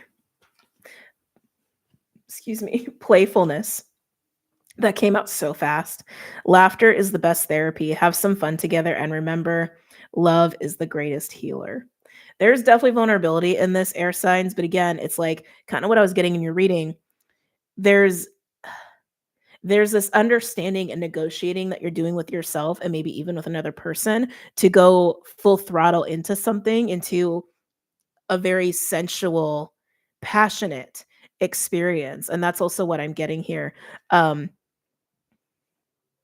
that's vulnerability, right? That's vulnerability. That's relaxing. That's letting the walls down. That's being honest with how you feel, what you're thinking, what you want, and also being lighthearted about it and just allowing yourself to enjoy it. I want to say, air signs, this is something that, again, that you have struggled with. And maybe it's also coincided with your need to have a control of situations. Emperor, Eight of Swords is also kind of implying that as well. Let me tune into this a little bit more. Yeah, I'm feeling anxiety. That's what it is. I'm feeling anxiety and angst around the understanding of a situation. And again, maybe the boundaries, maybe like being on the same page, and really tension, a lot of tension. But what it comes down to is just being vulnerable and being relaxing and being yourself, right? And enjoying this experience for what it is, because that's where the medicine is for you. Because you haven't allowed yourself to be there yourself anyway, right? You haven't allowed yourself to be in that state. They're showing me the Page of Wands. You haven't allowed yourself to be in that state of pleasure and enjoyment and just be fully in it without thinking about shit, right? Without having a sense of control of shit. Let that be the medicine. Let the medicine that also tells you that it's okay and it's safe to play. Yeah, that was I feel like there's a lot of fire going on there. You could have a lot of fire in your chart. You could be dealing with a fire sign because that message is already done. Anything else for my air signs? Gemini, Libra, Aquarius. Gemini, Libra, Aquarius. They're showing me a tree. I am getting that feeling of family. This could be with somebody that you identify as family or someone that you're actually share a family with. Like maybe you have kids with them. Maybe you live together. Maybe you just look at them as like, oh yeah, they're my soul fam. But I'm getting family vibes with this next group.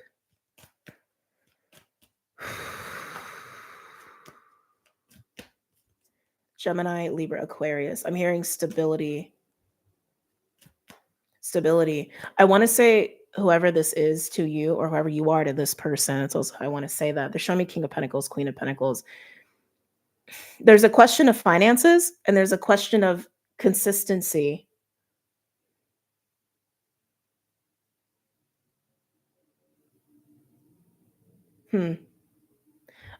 It's weird though. I want to say you don't actually have your finances. Like, I want to say there's like not a financial connection, but maybe that's the conversation that's going to be taking place.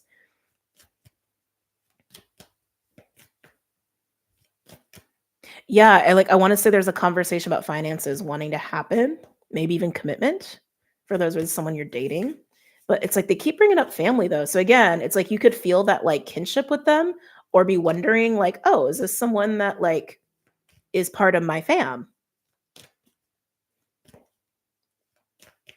Questioning trust though. There's a question of trust there. You got 2 for your group. This could be for Gemini. It happens when I'm dealing with Gemini energy. 2 cards usually come out. Oh, we have healing and manifesting miracles. Imagine yourself and your beloved surrounded by light. Feel your relationship being healed this very moment. Your dream is soon to become reality. Trust your heart and continue to follow its guidance. And look, the tree, the tree. So just showing you guys the messages here. Yeah, for this group, I want to say there's like some tension and some unspoken things. Um, but the tree, they keep highlighting the tree. There is some sort of familial connection you have with this person. And when I say familial, I want to say like there's something in you or in both of you that has this like knowing or feeling of like you're my soul fam, or even like the potential of having like shared family or shared something, shared housing, shared finances, like shared, like how like things you would share with a tribe. The word share is coming through very strongly here. Um, but I want to say there's a lot of unspokenness that's been going on. And that needs to be addressed. That needs to be spoken on. And that's where the healing is happening. And I want to say, like, start doing that with yourself first if you're resonating with this. Like, yeah, there's just a lot of unanswered questions, is what I'm getting. Yeah, a lot of unanswered questions, a lot of things not discussed, but there's this clear inner knowing. Buddy, no, no, no, no. He knocked over like 3 decks. um, but there's just so much of that that has gone unaddressed. So I want to say take your time to reconcile that for yourself first of how you feel, okay? What you really want and also what you want to say. And I want to say the more you reconcile that within yourself, the quicker this conversation is going to happen. Or like the easier you're going to feel having and initiating this conversation. That's really interesting. What? What? Hold on, let me pick these up. It's going to bother me.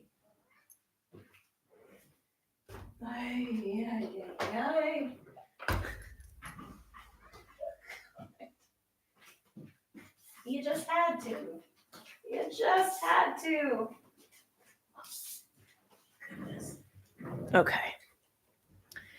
I think he wants food. So we're going to get the last message out here and then we're going to move on to water, okay? Clyde getting restless. I know, I'm just like, Clyde. All right, third group for my air signs for Gemini, Libra, Aquarius. Third group for my air signs, please, for romantic messages or messages regarding romance. I'm getting amethyst. So much chaos today. I know. It's been a lot. It's been a lot. I'm getting amethyst for this next group. That feels really nice. That feels really nice. I do feel like this next group, maybe you have a lot of, maybe this is for my Aquarians, not necessarily. Um, but it's feeling like there is a lot of focus on the self, and it does feel like there's a nice, mm, like higher heart energy going on for my third group.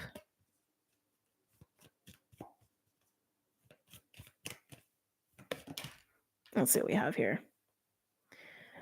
Interesting. Beware of what you're projecting, for the qualities you admire in one another are qualities you both possess. Equally so, the qualities you don't like are also your own reflection. So, I almost want to call you Aqua. So, air signs, this third group, I do feel like this is probably going to be for mostly my singles, but I can see this applying to people who are involved in some way, shape, or form. Having that focus of self and just like balancing the self and loving on the self and doing right for yourself and thinking positively about yourself, I want to say that is just honestly just doing wonders for you. But if you are involved with somebody, it is also going to improve your relationship, and I do feel a high level of gratitude. But honestly, with this, I'm really feeling mostly a focus on yourself. I do. And it feels really good. And that's kind of what I was getting. I'm like, I feel like you're just sitting there by yourself being happy. Loving on yourself, thinking positively about yourself, and it feels really good. But yes, if you're involved with anybody, that level of gratitude, it's gratitude that what I'm feeling with you will only help. Okay. It's very interesting. All right. Okay. Did you hear him yell at me? All right, let me feed him. I can't imagine this cat needs more food. Almost called him a man. Um, but I think that's exactly what it is. I'm gonna feed him, and then we're gonna get into water signs. Okay. All right. I will be back.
Okay. I was missing the community vibes Friday, so this is everything. Oh, I know that was a hard decision for me to make. Uh, excuse me. But I was being guided to take more space. uh, Excuse me, and not be live as much. Um, yeah, but I get it. I get it. I know it's fun times. All right, water signs. This is gonna be a 4-hour video. That's okay. We're having a good time. Going with the flow, right? All right, water signs. We ready? Also feeling a little adrenaline with you. Cancer, Scorpio, Pisces for this week. Cancer, Scorpio, Pisces for this week. Already getting dropped deep into the heart space with you. Not surprising. You are water signs. Why do I feel like I can't hear myself? No microphone's working. Okay.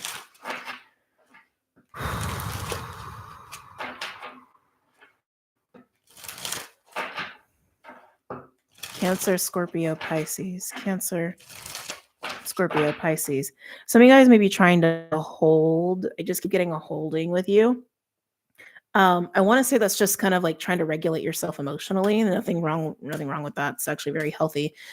Just be careful not to guard your heart too much. I feel like you are similar to Earth, actually. I feel like you're anticipating something. You're trying to brace yourself for something. Um, Cancer. Yeah, you are. You're trying to brace this was. I think it was Capricorn. Maybe keeping my eyeliner's just bothering me. Oh my god.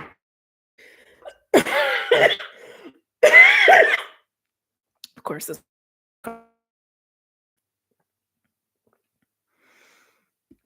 I'll show you. Healing the mother line. Healing ancestral work, mother line, and growing up. Okay. It's freezing for you guys? Yeah, try refreshing it. If it's glitching out, just try refreshing it. Oh, I can't believe you guys got this card. Cannot believe you guys got this card. The holding I was feeling with you, I keep getting I'm seeing a triangle. Um like the fire symbol, which is actually kind of interesting. Because I feel like you're like almost bracing for an emotional hit, which is kind of strange. Not strange, it's just different. Um, Maybe you're always in this state. Not for all of you, but maybe a good chunk of you are. This card coming out is pretty clear. It's like mother wounding, right? um, how we receive love or lack thereof, how we experience nurturing and self care or lack thereof. And I feel like there's just a lot of deep fears and insecurities and trauma coming up for you around this week, around this energy. Obviously, to be healed, and it's not for everybody. Okay. We had like 20 people just drop off as I said that. I know no one wants to hear that. Nobody wants to hear that. But who's involved in water signs? Cancer. And that's what Cancer is. Cancer is mama shit, you know? Um, mm, some of you are not like fully deep in this kind of healing of this. I want to say it's also an observance. Okay. Some of you, it's an observance of this kind of feelings and triggers and discomfort that comes up within you. And I do feel like you're probably growing a lot through it. Okay. So you all know where you're at in terms of that, and you're all in different spaces. Can I get another card for my water signs? Cancer, Scorpio, Pisces. Some of you may be aware that you still feel like a child in a lot of ways. Please don't take offense to that. And I want to say emotionally. Um like sometimes your inner child is very much in the driver's seat when it shouldn't be. I want to say that you're almost going through like a maturation of your inner child is also what's coming through here, but emotionally speaking. And that is like a sense of safety and security, right? Emotionally. So you got two more. The fertile void. Now that's a card. Inner winter, rest, patience, potency, secret beginnings. Oh, that's secret beginnings. So, yeah, some of y'all are doing some deep work. Some of y'all are doing some deep reflection. All right. It is what it is. It is what it is, water signs. It is what it is. And what I keep getting with you is holding, holding, holding, holding, holding. But that word is interesting in and of itself because I feel like you are holding yourself. Absolutely. But I also feel like some of y'all are bracing for a hit that maybe is not even a hit that's coming. And then we have this card, Sub Rosa. So this came out for air signs. And I had a feeling air and water had something going on. But Sub Rosa, hidden in plain sight, secret beginnings and hidden in plain sight, also very interesting. Mysteries, learning, and teaching. This is a high priest, high priestess energy. This is using your intuition to see, right? To see. And coupled with fertile void, I feel like they go hand in hand very well. So yeah, water signs, I feel like you are very deep within yourself, as you know, is a good place for any water sign to be. But just be aware that like being deep within yourself, like yes, some of you are doing some healing, some of you are doing some reflection, some shadow work, all this stuff, some emotional regulating. Some of you guys are even just resting and taking it easy. Um, but within that, I feel like I forgot who else had this. We talked about the relaxing of the nervous system, right? And I'm also getting that here too. Maybe understanding that what gets your nervous system out of whack is actually some mother wounding stuff. Okay. Um, but coming back to the fertile void and sub rosa, in that place of calm, in that place of being very deep within, I feel like there's also an allowance that you are experiencing. How do I want to say this? Yeah, and allowing to see what you couldn't see before and allowing for to see the possibilities you did not entertain before. This is very similar to air. Like I said, there was something going on with air and water, where air was much more intellectual or like up in the head, up in the mind. I feel like for you, it's way more about the heart space. And I want to say the body and nervous system as well. Very interesting. On the bottom, we have the thorn. Yeah, protection, boundaries, and clear communication. Um, Water signs, there may be moments where you feel really not safe, maybe even with certain people, but I feel like you're doing a really good job this week at really establishing that sense of safety within yourself. Well, we had like 80 people drop as I'm talking about this. I know no one wants to hear this shit. I know, but I have to be honest with what comes through, right? I get it. You're sick of hearing this stuff. That's totally fine. But this clearly needs to be talked about for some people. And I'm not going to fluff up messages, right? I'm just going to be honest with what wants to come through. And this is what wants to come through. And that's the thing too. Water signs. Maybe some of you guys have avoided this stuff for a little bit because you've been sick of it. I totally get it. Speaking as a Scorpio sun and Cancer rising, totally get it. But this is a full surrender to your own sense of, thank you. They're bringing up Earth Mother. Thank you. To your own sense of safety within yourself, home within yourself, and also being able to hold yourself as that mother energy, okay? As that earth mother energy for you. And within that, you're also going to see things that you couldn't see before because your nervous system was overloaded or because you weren't really deep within yourself or this, that, and the other, okay? Okay. I felt like I was yelling for a second. I apologize. Oh, and then what was at the bottom again? What was it? It was, yeah, protection, boundaries, and clear communication. And curious what was on the bottom. We have the anointed, answer the call, leadership, empowerment, and soul gifts. Water signs. Whispers of Mother Earth at the bottom too. Yeah, this feels like a very necessary step for my water signs, for those who are resonating with this, of your sense of empowerment within your own feminine energy, regardless of your gender. And when I say you're feminine, I mean like your mother archetype, okay? And your ability to hold yourself, to carry yourself emotionally, to even protect yourself emotionally. And it's not in a way of shutting people out. It's not about shutting the heart off. It's about not wavering in that deep sense of self and center within your emotional body, within your physical body. Okay. And even that sub rosa card coming out too, it has that sense of like, it's actually giving me a little bit of crone energy. It's wisdom, but it's also maturity. It's wisdom and maturity, and I'm also getting courage. The anointed really wants to come through here. Um, Courage to do and say what is necessary to maintain this sense of safety. Some of you guys may identify as very strong empaths, which boundaries are necessary. Okay. This feels very transformative. Okay, let's go into the animals. Some of you may experience a disappointment this week. If it shows up in the cards, it shows up. I was just sensing that. So I'm just pointing it out. Any disappointments that happen, I think will just help you to get further deep within yourself in this way. Okay. There's a lot of coming in from my water signs. Some of you, as a result of this kind of energy, of getting this deep within yourself and holding yourself as Earth Mother, again, regardless of gender, you're going from maiden to mother, is what I'm getting from my water signs who resonate with this, or at least working on that part of your fractal of mother. Oh, so much. Water signs. The other part of this is that some of you are fully devoting yourself to your sense of purpose. And what I mean by that is what fulfills you, what makes you feel passionate, what makes you feel excited to get up in the morning, and what makes you feel like you have a sense of purpose beyond just yourself. Okay. Some of you may feel like that is a spiritual calling. It doesn't have to be, but really prioritizing that. I can see that. Oh God, so much water signs. Some of you may feel like they're giving me Pisces hanged man energy. Some of you, I think, have battled with this idea of sacrifice, this notion or practice of sacrifice. And I feel like your perspective of sacrifice is changing. Okay. Oh, animals. Any messages or insights from my water signs pertaining to the spread for this week? Cancer, Pisces, Scorpio. Tiger. I love this card for you. It's funny because I was getting fire before, right? And I'm like, fire? Why am I getting fire? Tiger in this deck is the card of spiritual awakening.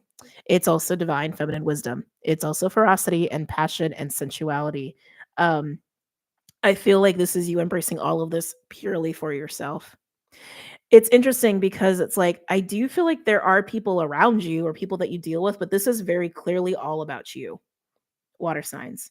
This is all about you. This is your process. It's very internal. It's very internal.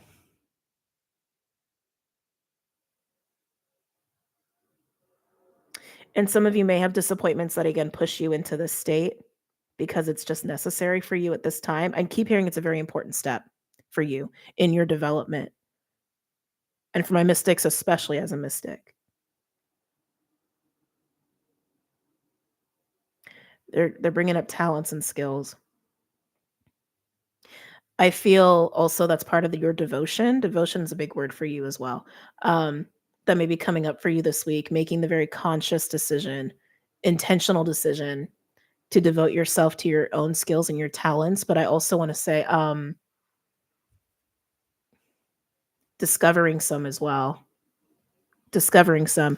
And for those who are mystics or psychics, what have you, you may have a little bit of an upgrade coming up as a result of this. This is a highly spiritual reading for my water signs.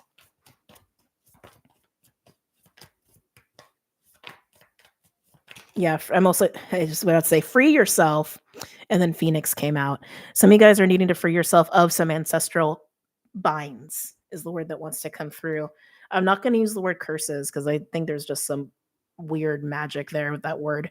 Binds is how that wants to come through. Ancestral binds, maybe even with a maternal energy or feminine energy, but you are experiencing a sense of freedom, but it's all within yourself.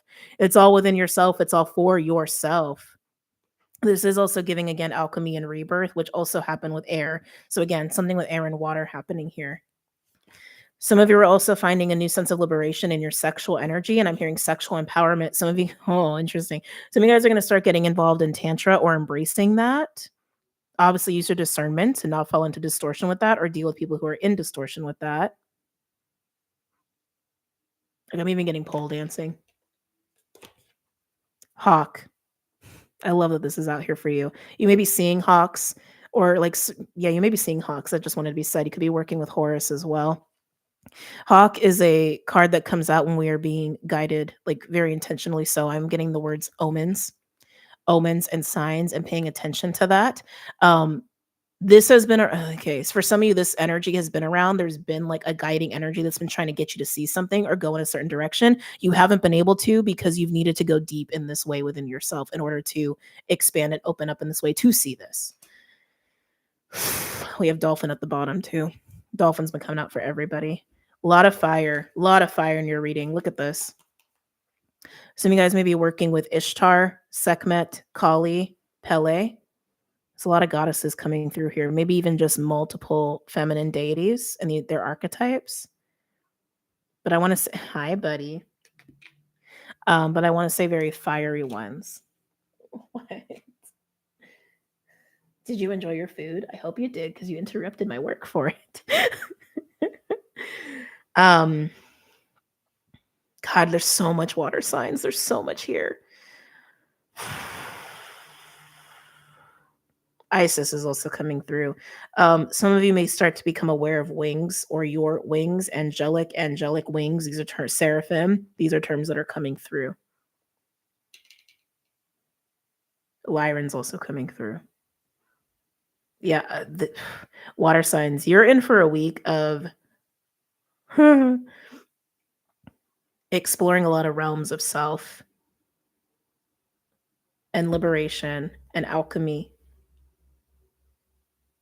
and seeing what you could not see before. And I want to say maybe seeing things that you haven't been able to see for a long time. It's crazy. It feels very solo, but I know there's people around you. I can sense it. And Dolphin keeps like, hey. Wait, okay, hold on. Let me put Dolphin here. Scorpion underneath. Why is Dolphin here? Dolphin is screaming for your attention for some reason. Why is Dolphin here? Oh, Dolphin came up in Cancer, didn't it? On Patreon? My patrons will confirm. I'm pretty sure that's the case. Can I get a card for Dolphin? Another bird.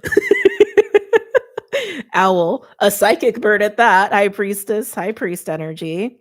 Some of you are going through some major psychic healing as well. Some of you it's sexual because dolphin is part of that too, but dolphin is the healer in this deck. But I'm with owl. Yeah, this feels like psychic healing. So much happening with you water signs. Interesting. Shark is now at the bottom. Don't know if I love that. That feels ancestral, which is weird. You got a lot of ancestral shit, water signs. Okay, I want to get into tarot with you. So much channeling.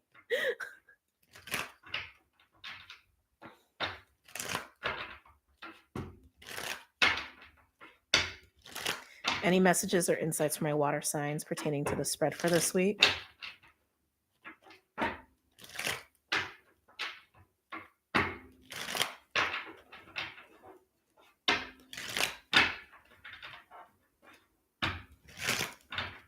Thanks, Marcy. Thank you. Thank you.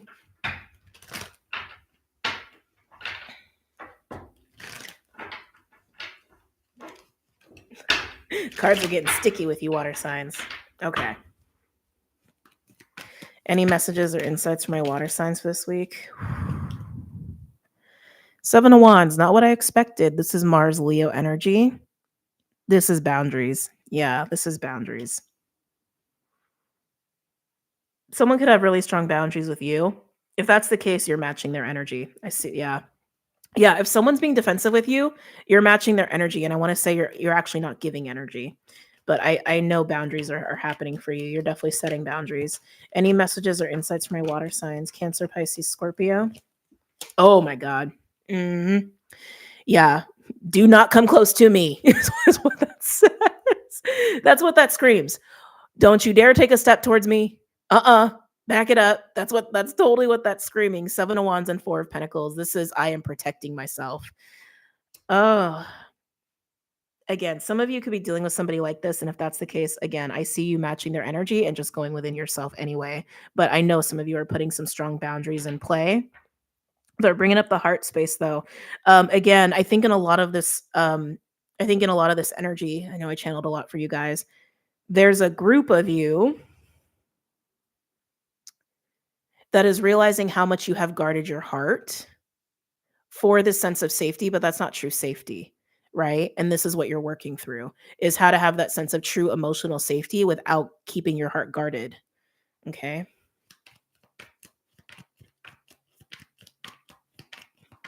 Any other messages or insights? I'm starting to get nerves. Someone can make you really nervous. And I want to say if that's the case, hold on, let me get into that. I feel like they're highlighting this to you. Actually, that's interesting. Water signs. You could be dealing with somebody who's also mirroring you. Maybe you're mirroring each other. I just got this like high level of like discomfort and nervous energy, like almost not being able to feel like yourself around somebody. Sometimes that's a sign that you're hanging out with somebody that's not aligned to you. But I actually think what's being highlighted is your own discomfort, your own fear, how much you have your heart guarded. Almost like the situation requires your heart to be more open and you're like, can't do it. Yeah. Oh, Three of Swords at the bottom. Yeah. And again, this could be someone you're dealing with. Any messages or insights for my water signs? Okay, so as we're getting deeper into this, while this feels like a very solo internal experience, everything that I've been saying, I kept feeling like I know there's people around you, even though this feels very solo. And I feel like water signs, that's almost like how deep you're learning to sit in yourself. That like, even if you're dealing with somebody, like your energy is truly just yours, which is how it should be. That's how it should be. So like there is healthy boundaries here, but it's healthy boundaries by way of how deep you are within you. Okay.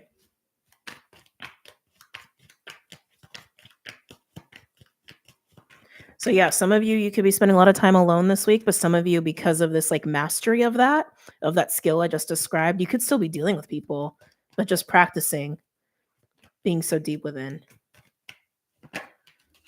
As I say that, the Three of Cups comes. Whoa! Ooh, water signs.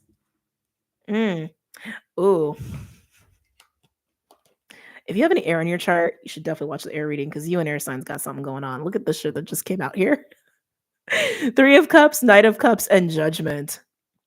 So Three of Cups and Knight of Cups, that is definitely like being open to fun and joy and pleasure and good times. And with an approach of a Knight of Cups, so somebody you could be a Pisces, get a Pisces in your chart, right? Or someone else could. A lot of water going on here. Knight of Cups is the approach from a loving place, from an open, vulnerable place, right? But Judgment is Pluto and fire. Judgment is usually like an awakening of something or resurrecting of something or a spiritual nudge or push or call is also how I see Judgment.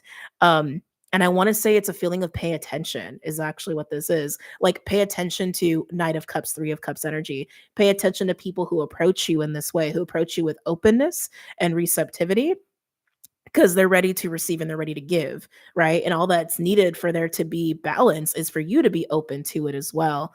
But in this way, where again, you're so deep within you emotionally and so solid within yourself emotionally that you can exchange with people and have your heart open without having your energy get all fucked up, you know?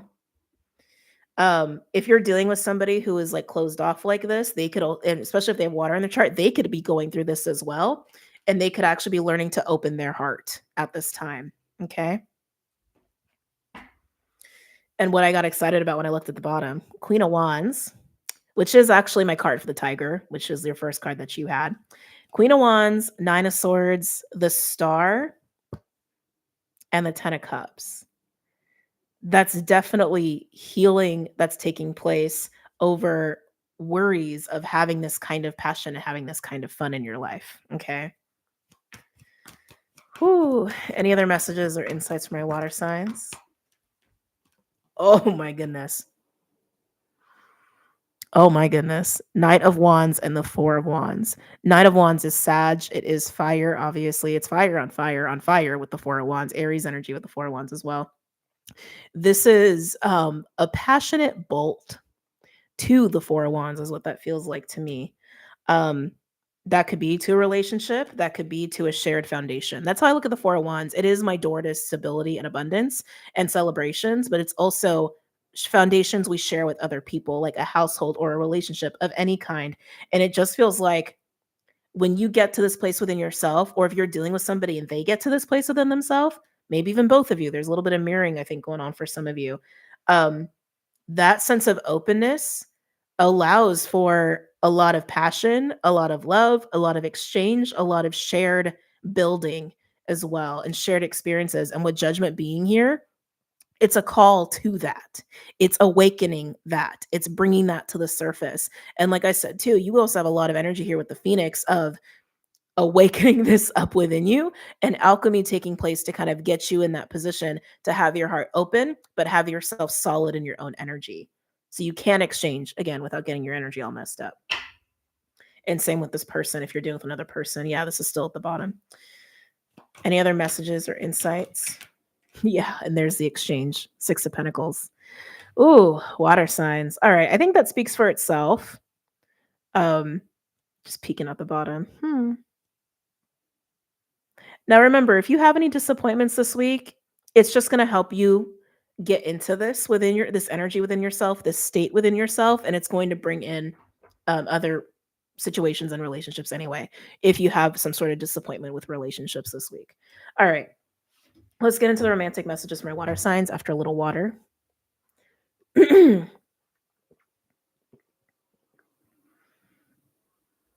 Oh, man. All right. So again, just to reiterate, I know for those who've been with me the whole time, it's probably been annoying to hear. But if you're using the timestamps and you're only watching water, we're pulling some love messages today, some romance messages today because of the season, because of the nature of the week. Now, it doesn't matter what your status is, single, partnered, complicated, anywhere in between or other. It doesn't matter. We're going to be channeling anyway. Okay. And I'm going to be pulling 3 cards for 3 different groups. Thank you so much for your time and energy. Yeah, absolutely. I have amazing fun with you guys. I really do. I love doing this.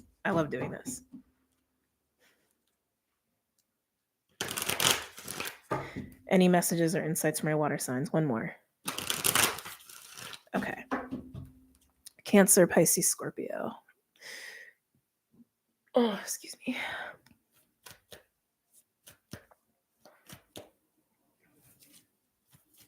Any messages regarding romance for my water signs for this first group?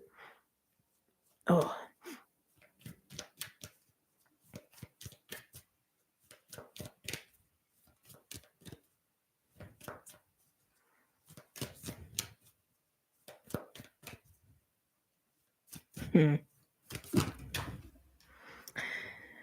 Interesting. Wait. Don't rush into it. Allow nature to take its course. I was actually getting I was getting flirtatious energy and exchanges of words. A very like fun, yummy words. But flirtation more than anything. I like that 7 of Wands and 4 of Pentacles just jumped out at me actually for this group. So with this coming out, it is definitely about just enjoy the pace, enjoy the flow. Don't get too caught up in your head about it. And I think there's going to be some triggers if they haven't happened already for this particular group. Okay. Just because something seems exciting, just because something seems um, promising, I want to say, you don't have to like put the cart before the horse, so to speak. You don't have to try to like figure out how this is going to go. You don't have to do any preemptive anything, but I'm just feeling triggers more than anything. Just worries and concerns. Just be in the present with it and just allow yourself to kind of see where it goes. Obviously, like with boundaries and everything and understanding. What else was there was something else happening here. Thank you. The timing of vulnerability. That's also what I was getting to. Like some of you again are guarded. Some of you are dealing with somebody who's guarded. Some of y'all, both of y'all are guarded. Okay. This definitely feels more like beginnings of something like dating or like friendship turning to something else, or like, is this going anywhere? Or again, just meeting somebody and just flirting. If one or both of you are guarded, there's no point to trying to figure anything out or putting more energy into it until there's vulnerability that's shown or displayed. Okay. Remember, we were getting in like the very beginning of this video. It's like, God, a long time ago, almost 4 hours, right? Where it's like with that 6 of Pentacles energy, energy can only be in flow if it is received and if it's given and received, right? In that same vein. So that's what I'm getting for group 1. All right. Group 2 for my water signs, Cancer, Pisces, Scorpio. Sorry, they pull me back here. Yeah, because it's like if you're not ready, you're not ready. And if someone else ain't ready, they're not ready. So just like enjoy where things are at naturally. Okay. That was quick. Ooh, fun. Romance. Cupid's arrow strikes. Hold on. I think that says play meow. What's going on with this group for my water signs?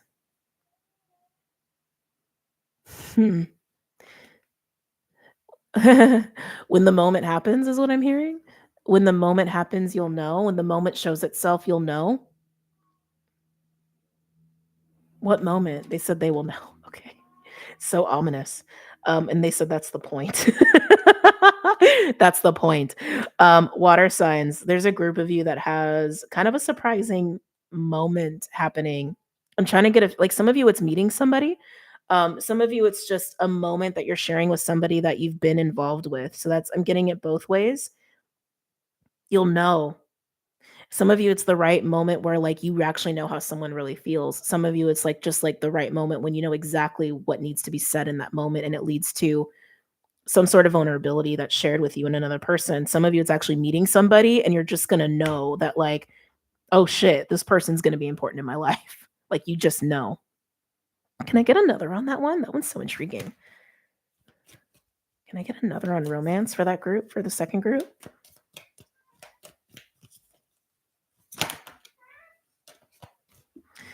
Wait a minute. You got 2 that flew out here. Am I taking this one too? Yes. Well, that makes sense because I was getting 2 different situations for romance. So we have this one. Don't make decisions based on guilt or what you think you should do. You'll just know. For it is only in being true to yourself that you can be true to others. You will just know. Don't overthink it. Don't like just be in the moment and know that you will just know. This one that keeps coming through.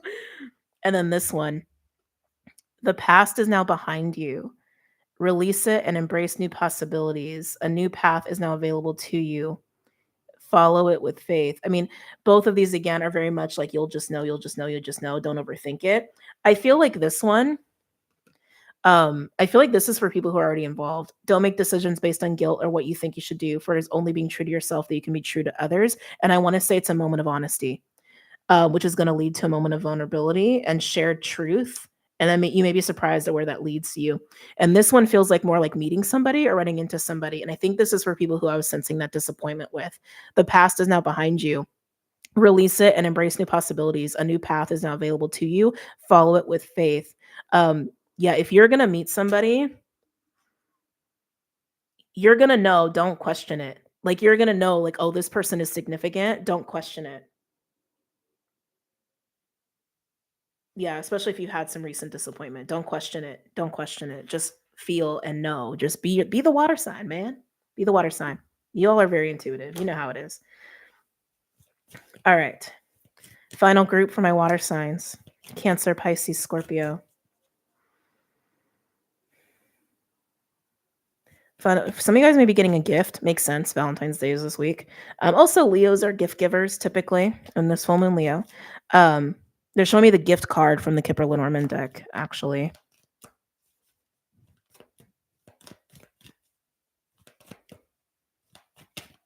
Cancer, Pisces, Scorpio. Hi! Cancer, Pisces, Scorpio. Can I get one final card for this group, please? One card for this group for the where there's a gift involved. Yeah, now they're showing me the Ace of Pentacles. The gift could be like a very tangible gift, like an item. Could also be an offer. A suggestion. So it's interesting. A suggestion. Okay. I don't know. My inner Scorpio doesn't like that. A suggestion? That doesn't sound very concrete. Right? Anyway. Let's see. You guys got 2. Oh, interesting. Both of these cards came out for an element. Maybe it was air, actually. Actually, I think both of these came out for different air groups. So you had 2. Playfulness. Laughter is the best therapy. Have some fun together and remember love is the greatest healer. And then this one, this actually I think came out for fire. Let there be closeness between you, but always give each other space. Love never claims, it simply allows and gives. I keep getting like kind of an offer, kind of a gift, kind of a suggestion. I don't know. It's like, it's weird. It's like, if you're not getting a tangible gift, maybe even the gift is confusing. There's something confusing here, water signs. And it's like, I think the advice here is just don't take it so serious. Like, if someone wants to give you a gift, accept it graciously and just enjoy yourself and have a good time and appreciate this person. Like, I keep getting that. Like, don't take things so seriously. You could be dealing with a Pisces, you could be a Pisces. Yeah, there's something very not concrete going on here in terms of this gift or this suggestion or this offer. Like the parameters are loose about it. I don't know how y'all feel about that, but I don't know. My inner Scorpio don't like that at all. That's what I keep getting. So someone wants to give you something, embrace it. But on the bottom, we have manifesting miracles, and I'm pretty sure this came out for air.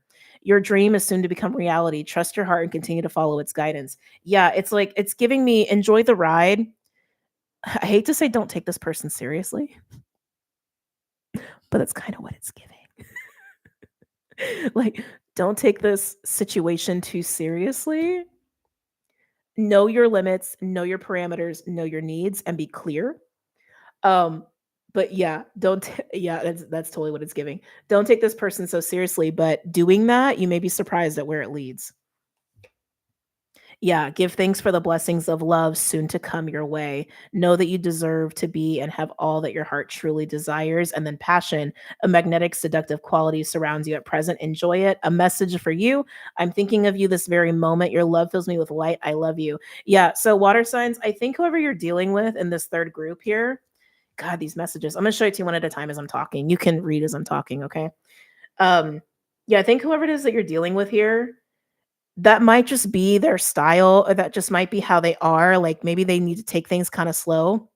This could be somebody who just like maybe wants to establish like really strong sense of a foundation with you and just enjoy you and have fun and maybe have like a more of a like solid friendship and then build that up into something more serious so that they know there's other things in your relationship. That's also what I'm getting with you because I feel like what's happening here is this like we start with play and then we're building and building and building and building and building up to it. You could be dealing with a Virgo or Pisces. Like I said, strong Pisces energy going on here. And it leads to other things. Some of you could be just starting in the playfulness. Some of you guys are actually here this week. You're all in different spaces, is what I just heard. So very interesting. So, like I said, don't get wrapped up in seriousness with this one. But know your limits, know your boundaries, know your needs. Okay. I'm not saying like just do what anyone else wants. That's not what I'm saying here. It's a conversation. Everyone's an adult, right? Um, but having more of that like lighthearted approach, easy approach, I think is going to naturally lead to some very like fun and loving energy exchanges. Okay. All right. We're complete. And damn, I knew it was going to be 4 hours. I hope you guys enjoyed this weekly and all of the channelings, all of the little love messages. I hope you have an amazing full moon and a great Valentine's Day or Singles Awareness Day, however you look at that holiday. And I will see you guys very soon. Okay. If I have time to do a pick a card, I absolutely will because I've been wanting to. I've just been having that like nudge. So we'll see if I have the space and bandwidth too. But yeah, again, thank you guys for coming out and hanging out with me as long as you have been. And it should be time stamped and everything after the fact. When the title changes, everything should be right. The ads, the timestamps, all the things. Okay. All right. I love you guys. Take care.